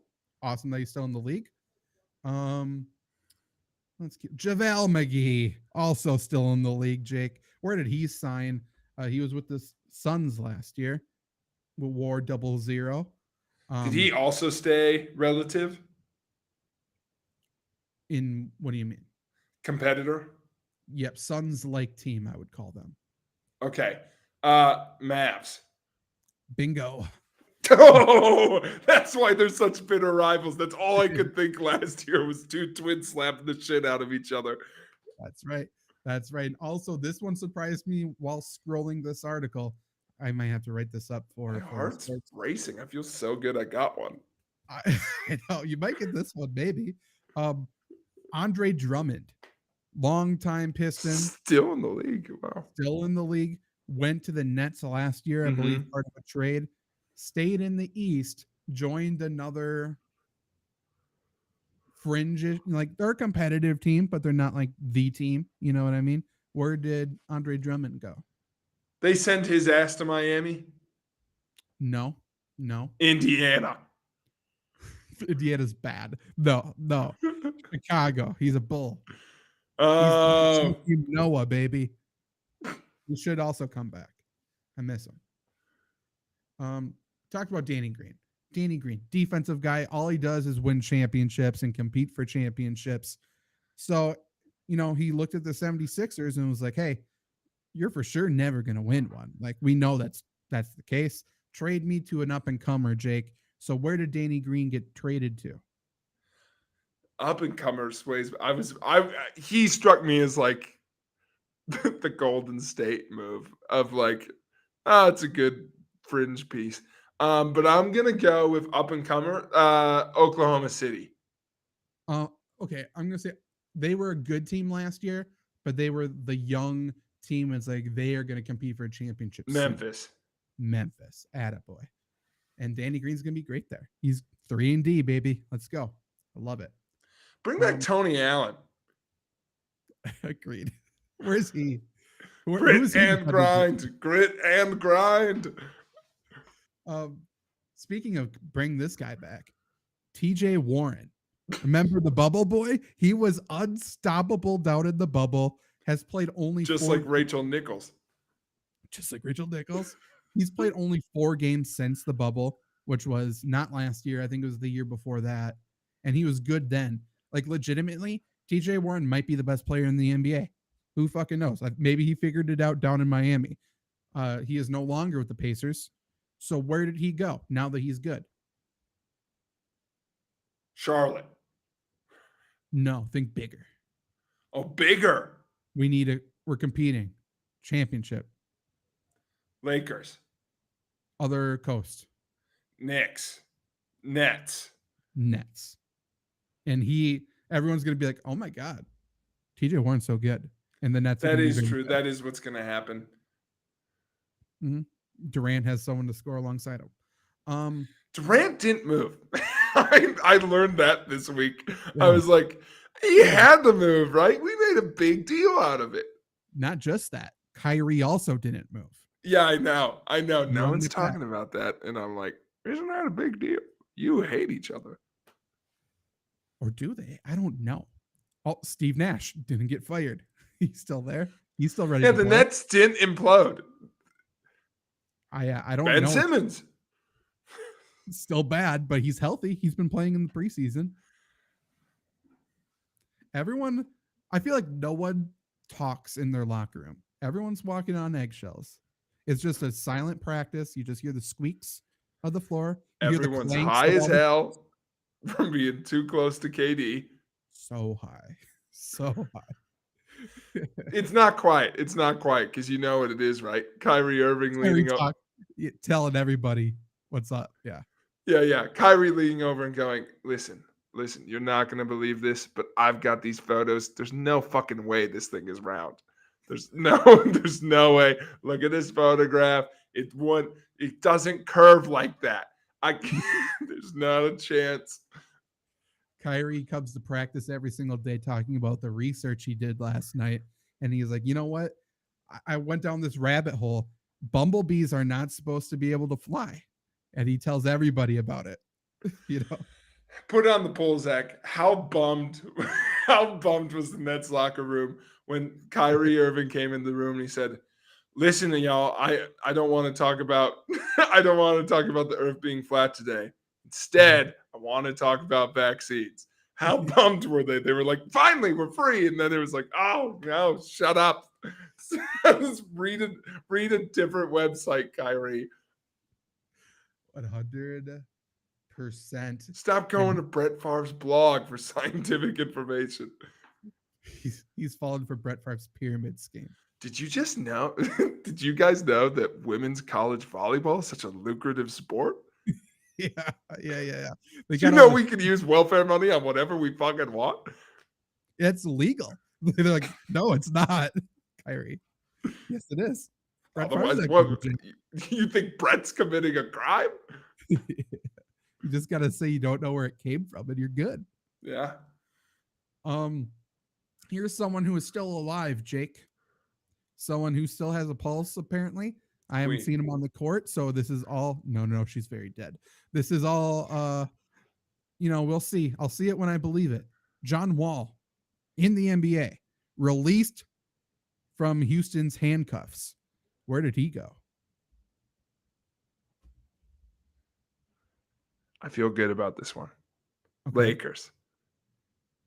So close. Damn it. Same building. Clippers. Mm-hmm. By the way, new Kawhi's Chris back. Paul. Yeah. And Kawhi is back, and Paul George is still there to fuck shit up when it matters. Pandemic P. Yeah. Oh, I can't wait. Same. And here's one maybe you know. The Aussie, Joe Ingles. Where did he go? When you said the Aussie, my brain went to Andrew Bogut. He's back, baby. I was like, yes, my king. Joe Ingles, okay. I was following him for a bit because he abandoned his boy. Is he? He seems like a Bucks guy. Is he a Buck? He is a Buck. I was gonna say that this team needed a new white, and they got him. It's Joe Ingles. I wasn't gonna say what I meant by he seems like a Bucks guy, but you got me. Is that Steve Novak over there? No, it's Joe Ingles. They look the same. Grayson Allen got older. Grayson, don't trip him. He's still recovering. Scrolling here. We've got some people traded. Before I do this, let me read off the Jazz's starting five, because the last two are the most Utah Jazz starting five people of all time. And they're my favorite team this year. They're the team I'm cheering for. I think it's fun. Here we go. Mike Conley is still there. Rudy Gay. He might be there. He might be there. Mike Conley as the starting point. Colin Sexton got traded there. Of course he did. Okay. Malik Beasley, part of that Rudy Gobert trade. Here's where it gets fun and more Utah. Lauri Markkanen is the power forward. Of course he is. Yeah. Jake, say it with me. Who is the new center? Kelly Olynyk. I was like, is there another Gasol brother that I didn't know about? And there is. He's breaking arms and taking names. By the way, Rudy Gay on the Jazz. So congratulations for that one. I thought the fifth starter was going to be Carlos Boozer for sure. Oh, I said it to somebody this week. Where's Darren Williams playing? He's boxing now. I'm always surprised to see Kelly Olynyk. Like, he's still around. I'm always surprised to see him, except for now that he's in Utah. I'm like, he's found his way home. I hate him. I don't think I should, but I like, really, I never liked him in college. He broke Kevin Love's arm. Mm-hmm. Nobody likes him. Nobody likes Kelly Olynyk. No. Guaranteed. He looks like a yoga instructor. Yes, he sold me a lot of medicinal. Yep. At the farmers market. Why get ibuprofen when you could sniff this herb? Kelly Olynyk makes his own soap, for sure. For sure he does. For sure. Now, this is one near and dear to our hearts, Jake. Patrick Beverly, not on the Timberwolves. He was traded to the Jazz, a part of that Rudy Gobert trade, but he is no longer with the Jazz. Where is Patrick Beverly? Suns. No, but also on that West Coast. He's a cheap point guard. Where would a cheap point guard go? Is he on the Lakers? He's on the Lakers. What could happen? What could go wrong? Nothing. God, I should have known. He's so old. He should have known. He's so I should have known. That should have been my first guess. I was like him and Chris Paul on the same team. That's good too, but we've always said they need to surround LeBron James with a lot of bricklayers. So they got another one in Patrick Beverly. It's going to work out. Apparently him and Russell Westbrook are really good friends. I'm sure they're not going to start like an alliance against LeBron and AD and talk shit about them. I'm sure it's all going to work out. It's going to be great. Which also, they used to hate each other. Yes. Apparently Russell Westbrook bought his sister tickets to a game or something, and now they're best friends. That was what he said on ESPN. Really weird. I don't get it. Hey, by the way, if I ever get into a beef with someone, don't buy my sister shit. Send me tickets, Emily, no offense. I don't want bad things for you. It's just like, what? I think Emily would agree with me. Like, if she was beefing with someone, they're like, don't worry, I bought your brother a car. She'd be like, thanks, I hate you more.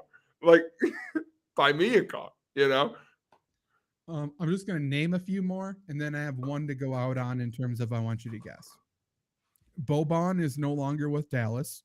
He was traded to Houston. Can't go too far, so still there. Robin Lopez, still in the NBA, is now part of the Cavaliers. Here's a question for you. So Dante DiVincenzo joined the Warriors. How good is he going to be? Great. He's going to be unbelievable. Finally. Mm-hmm. It's somehow going from the Kings to the Warriors is going to make him play better, is my bold prediction. He's going to be the important piece in the playoffs. Yeah. Guaranteed. Now, here's the one. There's a lot of other ones, but this is the one I really want us to talk about because it's the one we should talk about. Ricky Rubio. Still in the league, huh? Still in the league. He was, I believe, injured. I think he tore his ACL or something last year. Maybe I'm wrong, but I believe that happened on the Cavs. He got traded to the Pacers, became a free agent. Where is he now? I'm coming home. Is he in Minnesota? He did come home, but he was like a lost puppy. He found his way back to Cleveland. His keys still worked. He got back in the building. He's back there. Cavaliers sneaky good this year. Put on the poll. Are they always sneaky good? Who was their big offseason acquisition? I'm not sure why he wasn't on this list. Oh, no clue. No idea. That's where Donovan Mitchell was traded to. Oh, shit. Yeah, I did know that. He needed to get a racist Utah, so he went to Cleveland. Hey, only up, Yeah, Same town as Deshaun. exactly. It's all good. It's all good. And I know what your question was. And yes, Sadiq Bey still starting for the Pistons. Get ready to hear a lot about Sadiq Bey this year. That's right. FlurrySports finest Sadiq Bey. We talked about it before anybody else would. And That's right. still no one else is talking about him. Him and Christian Woods. Christian Wood also, by the way, switched teams. He is now with the Mavericks. Sneaky good Mavs. Yeah, I think so. Luka is by far the MVP favorite. We are at this point of the show where we're just going to tell you what's going to happen this year. Yeah. I can't believe Luka got injured right before the playoffs again. He's going to limp through the playoffs and be pretty good. But can't believe the Lakers missed. How could they miss though, Jake, when they have Kendrick Nunn as their starting 2 guard? I think it's for 6 Kendrick. There's a prediction. How's this one? Ready? We're getting bold here. Okay. Can't believe the Celtics lost in the second round. I don't think that's bold. I'm willing to say that they got upset in the first round by who would be the Eastern team. Nah, they're going to beat the Pacers. I believe in the Pacers, 8 seed. Dude, they may not win double-digit games. Come on, Indiana. Never forget they're the official team of the Ku Klux Klan. They got to play for something, You know what? They do have Buddy Hield now. And Buddy is going to hit some shots. He's going to hit some shots. They're going to beat whoever that 7 seed is. They're going to win 1 round, and then they're going to lose to the Heat. Yeah, Tyler Hero just got paid massive money too, which is annoying. There goes my hero. What could have been? He would have made more money if he went to Wisconsin. That's for sure. That's all I know. Okay, so betting odds, I guess, if that's going to frame your decision at all about what happens this year, at least in terms of storylines, maybe it will. So from biggest favorite to win it all down, we got the Bucks, number 1, Celtics 2, tied for 3 is the Clippers and Warriors, 4 or technically 5 is the Nets, then the Suns, 76ers, Heat, Nuggets, Grizzlies, Mavericks, and Lakers are tied, and then it's the Timberwolves and Cavaliers. Ooh. Mm-hmm. So the one year I don't want the Timberwolves to win. They won't. Don't worry. Don't worry about it. All right, I'm trying to think of storylines here, and I'm literally, for the people at home, trying to think of how it's not the Warriors. I don't know how, legitimately, I don't know how it's not the Warriors. But what's the storyline? Okay, so I do feel like the most interesting storyline is that, if this is a movie, this movie's about the Celtics. Yeah. And I don't know if that movie ends the way I said it did, where it's it's a tragedy and they everyone's like, oh, they made it, because the coach shit, everyone knew the Warriors, so everyone was rooting for the Celtics. And they just weren't quite good enough. So them going back would be cool, but also fuck them in their racist town. So I don't know. How many guys got to say Boston's racist before we're maybe. It's New York City though. Good sports fans. Great sports fans. So I don't think it's going to be them. What is the storyline? Well, let's just talk about the contenders who are for sure in the playoffs. How are they going to fizzle out? Do they fizzle out? I think the big one is a team who, essentially their only move this offseason was letting Frank Kaminsky go, who went to Atlanta, by the way. Godspeed. The Suns, they're the exact same team as they were. They brought back DeAndre Ayton, who does not want to be there, but he was a free agent. He signed the contract, but he is not happy. But like they're for sure going to be like a top 2 or 3 seed in the West, and they're for sure going to lose off the back of Chris Paul injury in the playoffs, right? Yeah, for sure. For sure. There does feel like there's some Sun stuff maybe in the works. Like they've also been a team with a narrative lately. But I think the West has Mavs Warriors written all over it.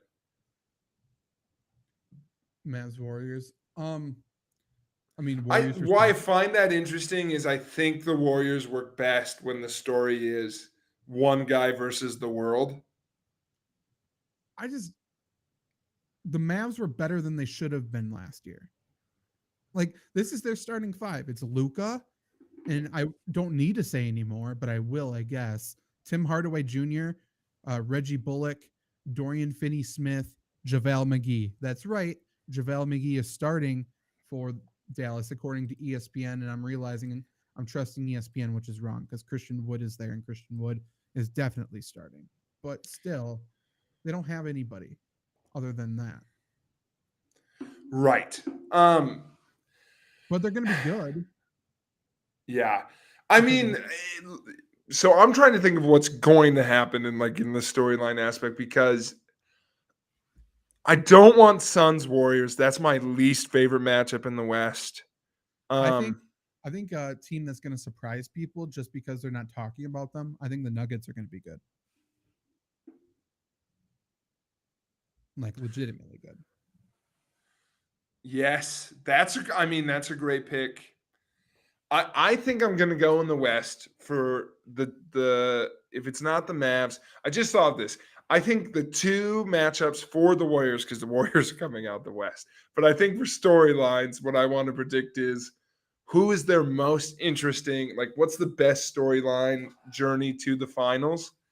I think it's one of 2 teams. I'm not saying I personally am rooting for one of these especially, but I think Grizzlies with Morant getting hurt last year and kind of missing out on that. That's the best version of Morant's Grizzlies versus the Warriors kind of slaps. I like that the best. That's not going to happen. No, neither's this one. And you're not going to like this, but I do because I love reruns. Give me Lakers, Warriors. I need it. I'll take a first round matchup.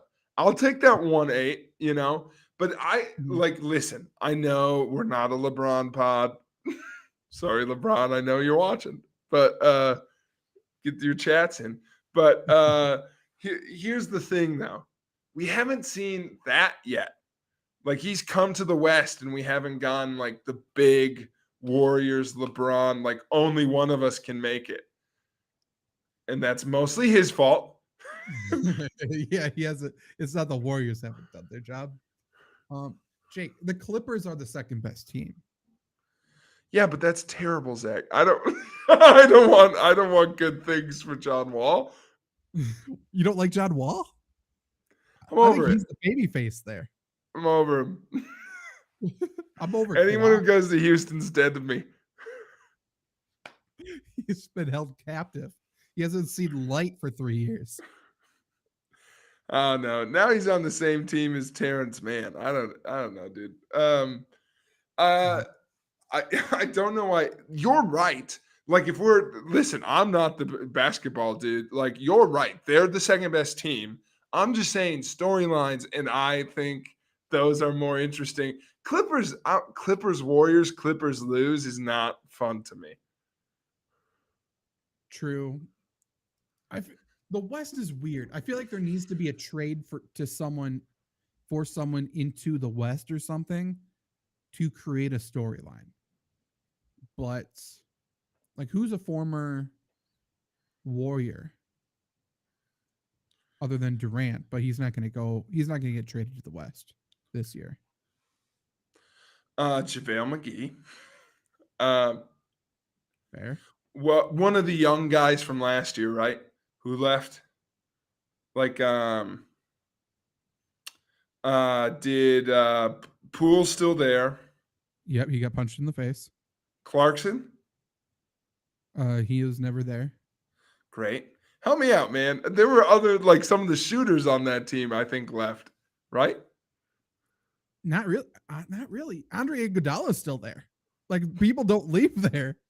I think maybe like Damian Lee left, but he didn't really play. That's not who I'm thinking of. Oh well, maybe everyone came back. Maybe everyone re-signed. Jesus Christ. I mean, I know Otto Porter left, but he doesn't. that's who I was thinking of. But that don't matter. So here's what I'll say. I'm gonna predict. I've been trying to think of a more fun answer, but I'm landing on what I kind of landed on last year. The Warriors are big bad, and everyone's sleeping on this because I think we want something different. Why do people think the Nets aren't making, like, we had all this turmoil just to land on the same team, and now that, like, if it's not the Celtics, this story of like the Nets somehow not falling apart and being surprised really fucking good at basketball. Like, give Durant a teammate. And he, also the Celtics played out of their mind for a month last year, and that's all it took, Well, like, legitimately, the Nets keep running into the Bucks and like getting beat. They signed Ben Simmons just to beat the Bucks, just to guard Giannis. That's the only thing he's there for. So yeah, like, I love them. And we talked about him before. TJ Warren, I think people are forgetting he's actually good at basketball. Like, I think he's going to be fine. Joe Harris is going to be healthy to hit a couple threes in big moments this year. And they're for sure going to trade for somebody. For sure. So, like, right now, Nick Claxton is their center, and he's fine. They're going to trade for a center. They're going to get somebody good. Where's DeMarcus Cousins? Maybe DeMarcus Cousins goes there and has a revival. Like, there's your Warriors thing. DeMarcus Cousins then gets to play the Warriors in the championship. Yeah, I just think Durant Warriors is still the... No, DeMarcus Cousins Warriors. Forgot about Kevin Durant. Well, like, I will say that is like DeMarcus Cousins, Boogie, my boy Boogie, being like Durant's too, that's a fun story. Like, that's fun being like, I guess I'll take what I have and I will try and beat you. Otherwise, to my point earlier, that's my prediction. That's a storyline. Another storyline to be fun. And again, I'm sorry that I'm just writing all of these as who are the Warriors going to play. But I think it's a reality, though. It's a reality. To a point you made, Bucks Warriors, we haven't really gotten to see that yet on that final stage. That's I think currently maybe the Nets, but I think less so because for all of Kyrie's foibles, like, I think they still see him as like a 1-2 punch. I think that's probably the best version of one dominant dude versus the best team in the league we could get, which is try and stop Giannis if you can. And just, who scores more. Do you think, because he has a podcast now and mostly because of this, do you think Draymond Green continues to act up and forces his way essentially out of the Warriors? Like, the Warriors finally get fed up with him to Brooklyn? To Brooklyn, yeah. For who? Simmons? TJ Warren. That's such a golden statement. Draymond for Durant, straight up. Get me out of here. Draymond's going to get traded to Brooklyn.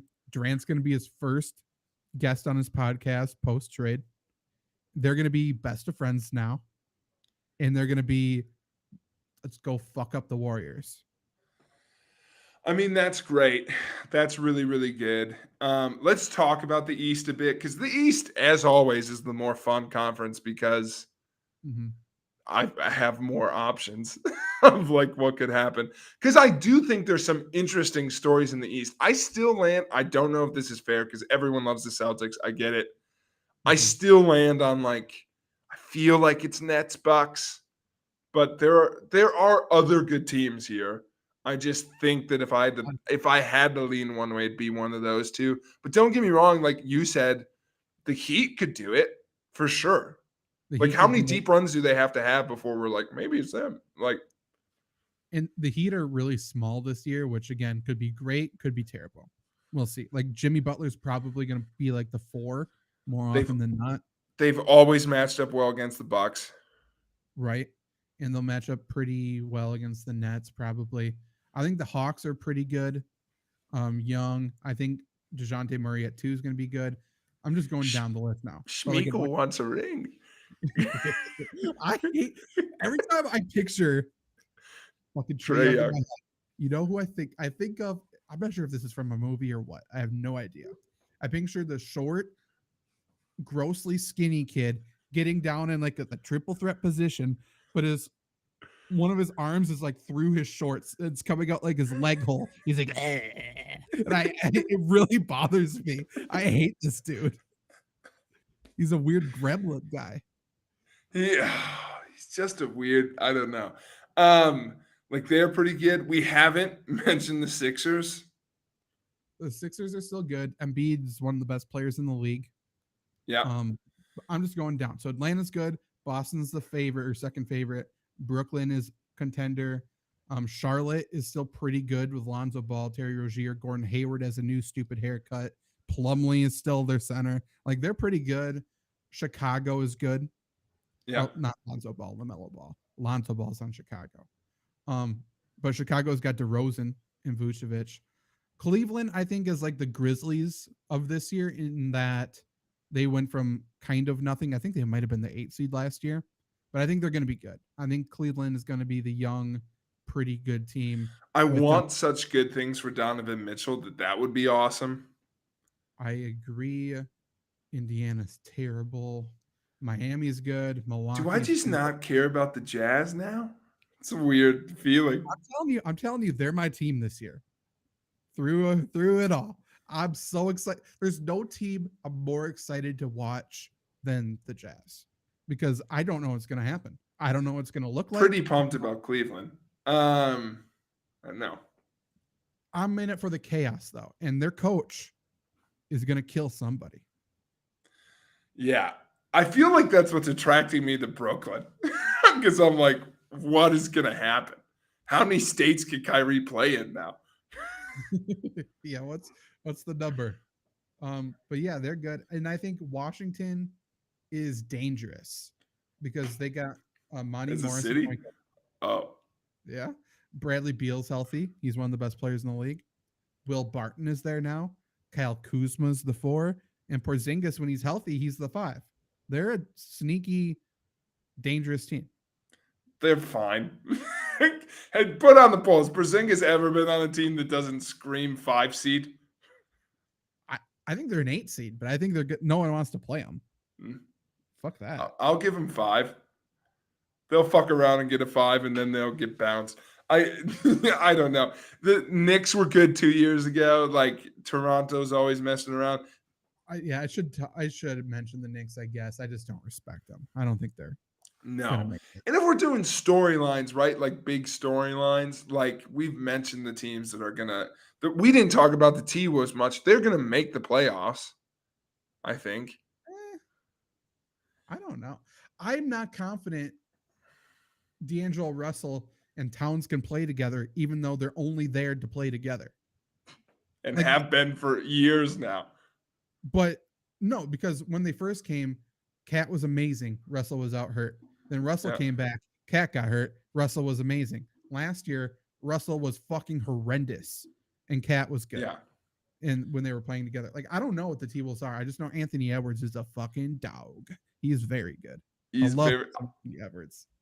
yeah. Let me clarify. They haven't played on the court together much. It's just I think people forget how long D'Angelo Russell's been on the T-Wolves. True. I think over under 4.5 games, we see a possession where Cat is guarding Rudy Gobert. That's the team I think the Timberwolves are. That's what's true. All right. I'm trying to think of anything else in the East that would be interesting to me. Toronto's still pretty like boringly good. They have a bunch of hard workers. Always. Who's the most interesting East Finals? Maybe that's why I'm stuck on Boston Bucks. Maybe that's still my most interesting Finals. I kind of like the idea of the Finals being Brooklyn and I don't want the Celtics. Maybe the Celtics. What's the most interesting? I think the most fun to watch in terms of storylines is Brooklyn Philly. Yeah. I really hate James Harden. Yeah, that's true. I would be down for a storyline, like a broad storyline. Oh, I'm kind of in on Cleveland. I'm kind of in on Cleveland Bucks. That would be awesome. I would love because that's like Mitchell doing what Giannis has been doing for a long time, and like two just absolute baby faces would be kind of cool. I hope we get that matchup maybe before the finals, but like that'd be a cool finals matchup. Yeah, I like that matchup a lot. In the West, another sneaky team is New Orleans. I forgot to mention them. They're actually, if Zion is healthy, I think they're good. Yeah. Valanciunas, love me some Javale. Yeah. He's a bear. You mentioned a team earlier that like sneakily is great for storylines. I love seeing Jokic play anyone because he's so pissed all the time because he has no help, and then he's got to go back to his country and ride a horse. He's so ticked constantly. So I mean, I'd be down if there's one team that I would love to see beat the Warriors. Love to see the Nuggets beat the Warriors. Just a pissed off Jokic mow him down would be it'd be electric. Also for the Nuggets, Jamal Williams is back. He was electric again in the bubble, playing Donovan Mitchell. Where is he? I'm trying to see if he's played since the bubble. DeAndre Jordan's there? By the way, I blacked out and we've been on air for 2 hours. That's what the NBA does to you. Jamal Williams. This is not right. Oh, I have my ears mixed up. Yeah, so I don't think he's played since the bubble. Wow. If this year is correct. 2020, 2021 season. Maybe that's after. Yeah. Let's do this, Zach. I want to do this to close because just for fun. Because what's your pitch for finals? Like your legit pitch? In my heart, I think Draymond Green can do enough to get traded away. I think he can do it. I think it's good content. So I think Draymond's going to get traded away to a team that plays the Warriors in the finals. And it's going to be electric headlines. It's going to be electric press conferences. I hope it's Brooklyn because I think that's the most fun thing. With the Boogie. all-black with Boogie. And by the way, if that happens, the Warriors are faces again. They're for sure the faces of the finals, which is good for Steph Curry's NBA brand that they want to keep doing. And somehow that's a good point. Yeah. Klay Thompson continues to somehow kind of be a face, even though he's not one. You know who I would be down because I don't find this team super interesting, but that point would be good. You know who loves to be heels? NBA is like, you should be faces. You're such a motley crew. The Heat love being heels. Tyler Hero loves being a dick bag. He's not a bad person, and he just loves being a dick on the court. So them versus the Warriors would be so much fun. That would be a lot of fun. Yeah, and Draymond could be fun. Draymond led by the ghost of Udonis Haslem. and Zydrunas Ilgauskas. That name sounds like a spell. I feel like you just cast one on me. Yeah. Can I do this, Zach? Let's do this quick. Give me a pitch that doesn't include the Warriors for the finals. I guess the pitch would be, I don't think it can be the Lakers, but I guess the pitch maybe would be Luka finally did enough. The Golden Boy did enough to will his team to the finals and probably come up short in a similar way to a young LeBron leading the Cavs there and getting like swept by the Spurs. But then the Mavericks would get swept by Brooklyn or something. It would be total like everyone is super rooting against Brooklyn. No one wants Brooklyn to do anything here. Luka's just this lovable guy putting up 45 per game and losing by 25. That's what it feels. Yeah. I got one you're going to love. Are you ready for this? Okay. Two stories identical. Two brothers turned bitter rivals, a man separated from his city, forced to come together in the finals, but they couldn't do it for their hometown because I want the Timberwolves and the Cavs.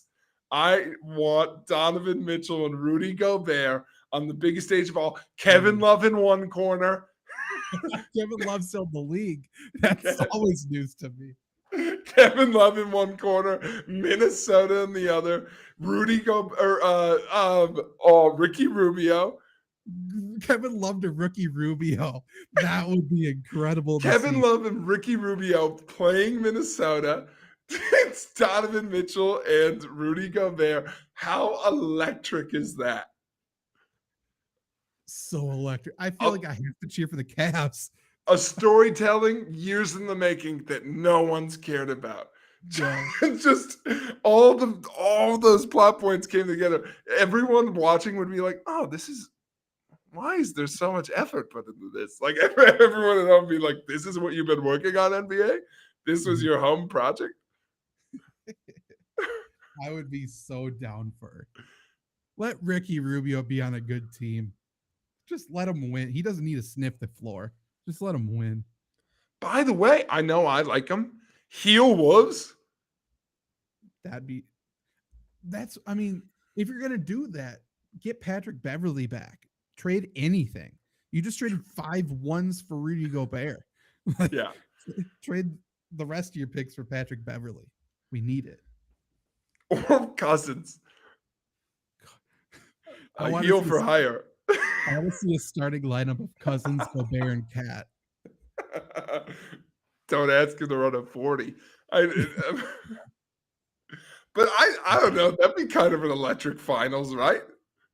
I think so. I think it'd be super fun.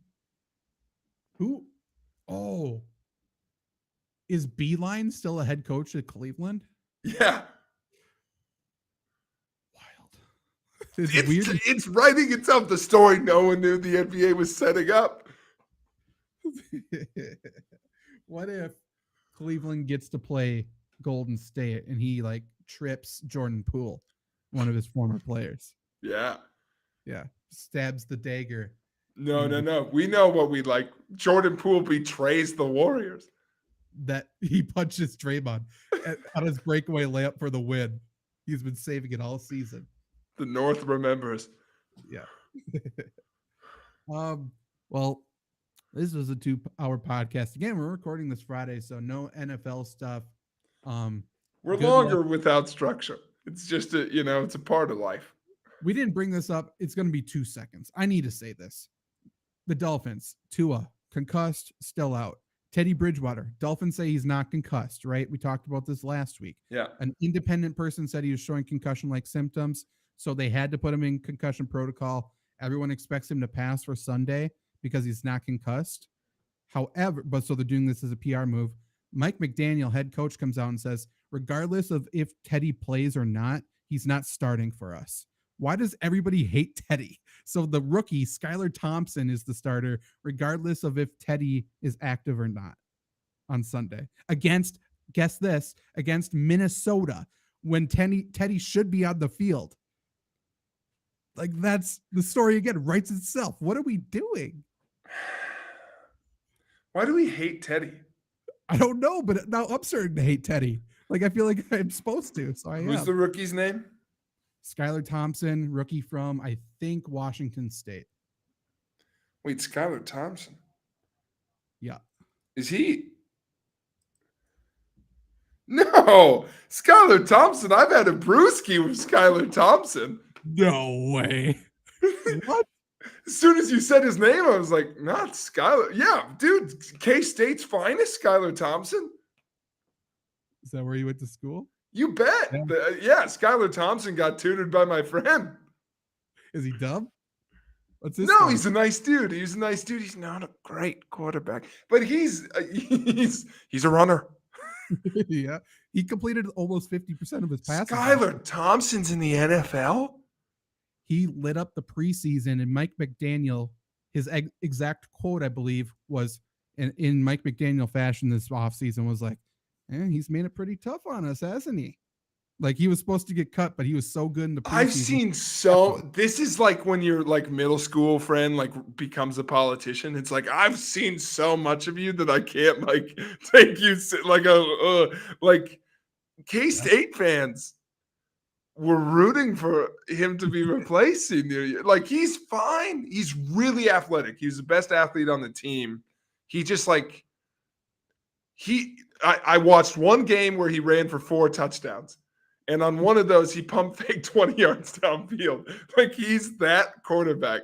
Which is in the NFL, like, super valuable now. And for the record, K-State didn't have a ton of offensive weapons. So. Okay, well, he was really good in the preseason, but he played essentially the entire game last week against the Jets, remember? Because Teddy got hit in the head the very first play on the safety. He must have. So keep in mind, Skylar Thompson did enough to win this job, regardless of if Teddy plays or not. Days in advance, they named him. Stats: completed 19 of 33 passes, 166 yards, again, passing to Tyreek Hill, where you only need to get him the ball and he'll run 80 yards, 0 touchdowns, 2 sacks, 1 interception, QBR of 29, didn't attempt 1 run. But here's the thing, Zach. He is Tua. Like, he's like, he's exactly Tua. You were right. So they're just gonna run his system. By the way, you've lost me here. I was with you on justice for Teddy, and now I'm like, my man. I'm a little like, ooh, I didn't know it was Skylar. I'm pumped for Skylar. It's not I talked to him, I don't know, man. He's actually really athletic, yes. He's really athletic. He's actually really athletic. Then how about this? Where is their game? Did they take the odds off no, it's right there. So the Dolphins are home, 3-point underdogs. I have to bet on them. This is a game the Vikings lose, right? I need to text my friend his tutor. She's not an NFL fan. I wonder if she knows that he's playing. That's pretty cool, dude. I think this is the game the Vikings lose. I'll say this joke anyway, though I mean it less now that I know it's Skylar. I was like, however could feel bad now that it's Skylar, but I'll say it anyway. However could they not start Teddy Bridgewater? It's a Nate Peterman situation, perhaps. Cough, cough. Tan, cough, cough. Can't believe the white guy's getting the job. It's crazy in Miami at that. I wouldn't have expected that. Yeah. Yeah. Let's go out on that. That's your bet that you absolutely need to place that you're hearing about after the game was played. So congrats. Go back and retroactively place the bet, or don't if we were completely wrong. You'll know we do not. Actually, you know what? I'll cut this video will be showing on youtube.com/FlurrySports before the podcast is uploaded. So, and possibly other podcast clips from this. Well, the whole podcast is streamed. We're live. Spoiler alert. Forgot about that too. If you wanted to watch this podcast, go to youtube.com/FlurrySports. Right. Subscribe. We might do other live podcasts. There's for sure going to be more podcast clips up on there going forward. So do that. Share the show. Comment. Go and listen to the I Don't Think So podcast and hear what they have to say about us this week. But it's probably going to take 2 to 3 weeks for them to, hear this because, they record after us and stuff. Check the 2-hour mark for my reaction of hearing a name I knew. I need to go back and watch. You're like, wait a minute. Skylar Thompson? Like, yes, the whitest name I've ever heard. What about him? Of course he's from Kansas. Imagine that. I will say this will endear you to him to close the show. Okay. Partied with the lineman. He's a big O-line guy. Big give credit to the line, dude. So you shared a beer with him or had a beer with him or drink with him, whatever. Let me be clear. We were at the same bar at the same time. I talked to him. We did not go out together, but I was at the same bar at the same time as Skylar Thompson while he was injured. So you for okay. So he for sure thought you were one of the linemen. And then 2, do you know what he was drinking? Because this is a big deal. Oh, he was drinking a Nancy. He was drinking a Nancy, which in Kansas State was Old Milwaukee and pineapple juice. Ooh, that's Miami written all over him. We should have known. Yeah. Dude, also, let's close on this. Let's close on this with more Kansas State fun facts. Do you know, I didn't get a Nancy for like 6 months while I was there because it was just overhyped. Everyone was like, you got to have a Nancy. It's the drink of Manhattan, the little apple. You got to try it. I go and have a Nancy. I enjoy it. And I'm like, ooh, what is this? And they're like, well, it's a beer no one's ever heard of. It's called Old Milwaukee.